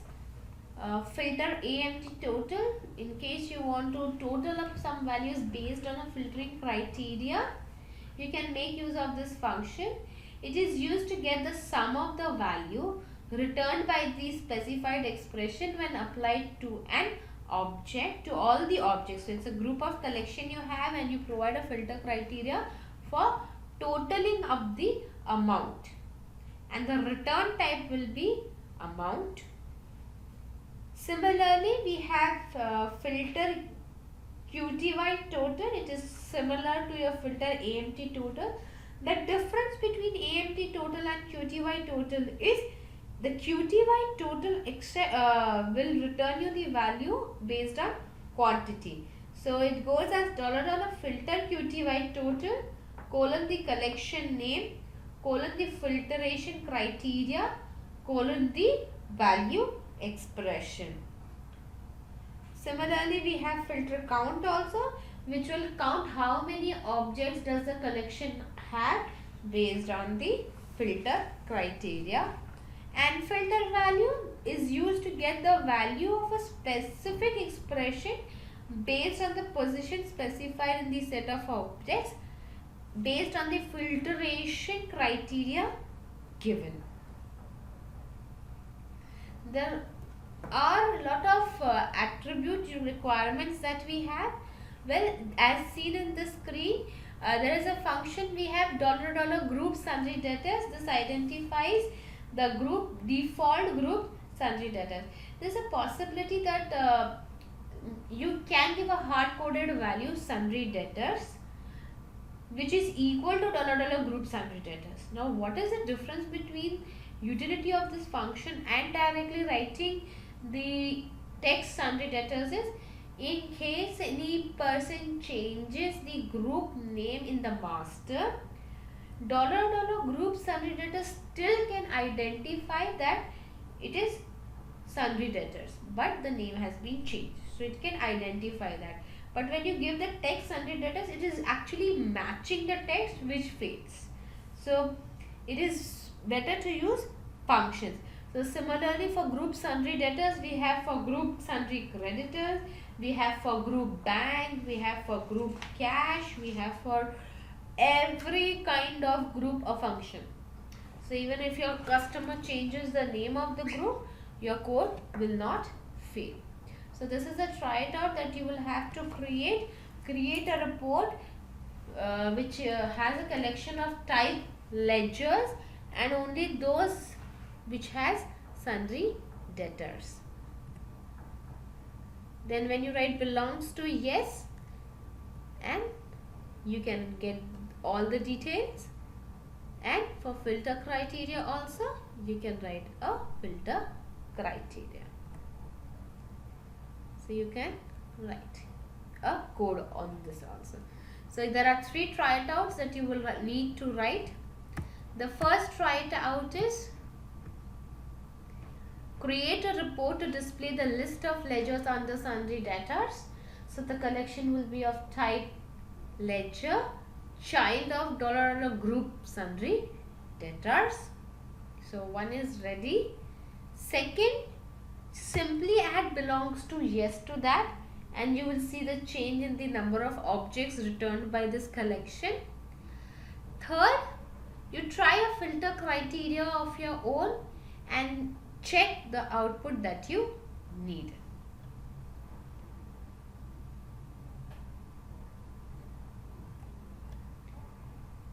We've already seen the functions for filtering. Now coming to sorting. Sorting refers to the arrangement of objects in a specific order within the collection. The ordering is done on base of the specific method that is available in the object. This can be in ascending or descending order. Now the sort that you are going to do at your collection level is only for the view purpose. Internally it is not going to change the position of the object. So in case there is a specific criteria or specific way that you want to sort the data, you will have to provide your sort. Now the sort that we are doing, by default the sort is on the name of the object. However, with the help of sort attribute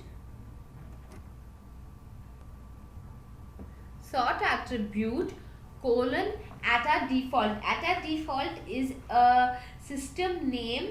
It is a system formula which carries a system name default. That means by default the collection should be sorted first on the closing balance, and if the closing balance is same, then on its name.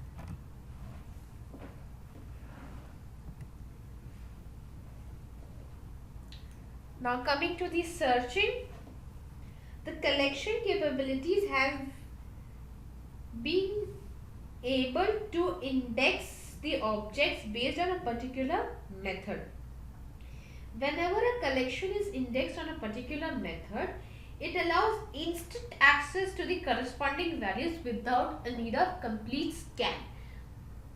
When you actually have to search for a data, it scans the entire database of your collection to fetch the value. With the help of searching, it will not do a complete scan, but as and when it comes across that value will be fetched. And the searching can be done with the attribute search key at collection level.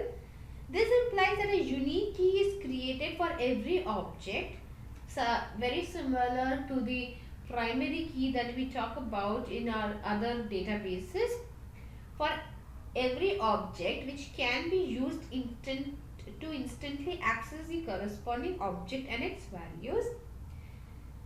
The function which is used to retrieve the values from the collection based on the key specified is $collection field by key. So there is a function provided $collection field by key, which you can use at your field level attached to fetch the value. So the search key attribute, you can provide multiple method combinations. And the function collection field by key colon the method name colon the key formula and the collection name. The method name will be from the collection. The key formula will be from your interface, and you will get the output. And this is an example of that. So as per this example, we have defined a search key on $name for the collection my ledgers. In the field value, $closing balance is retrieved based on the name of the ledger. In this case, the retrieval is much faster as compared to the ordinary retrieval. If you write $closing balance, when the data is very huge, comparatively this goes faster than the regular $name. This capability is very useful when we come to matrix reports where we need two or more dimensions in the reports, where we have multiple rows and columns.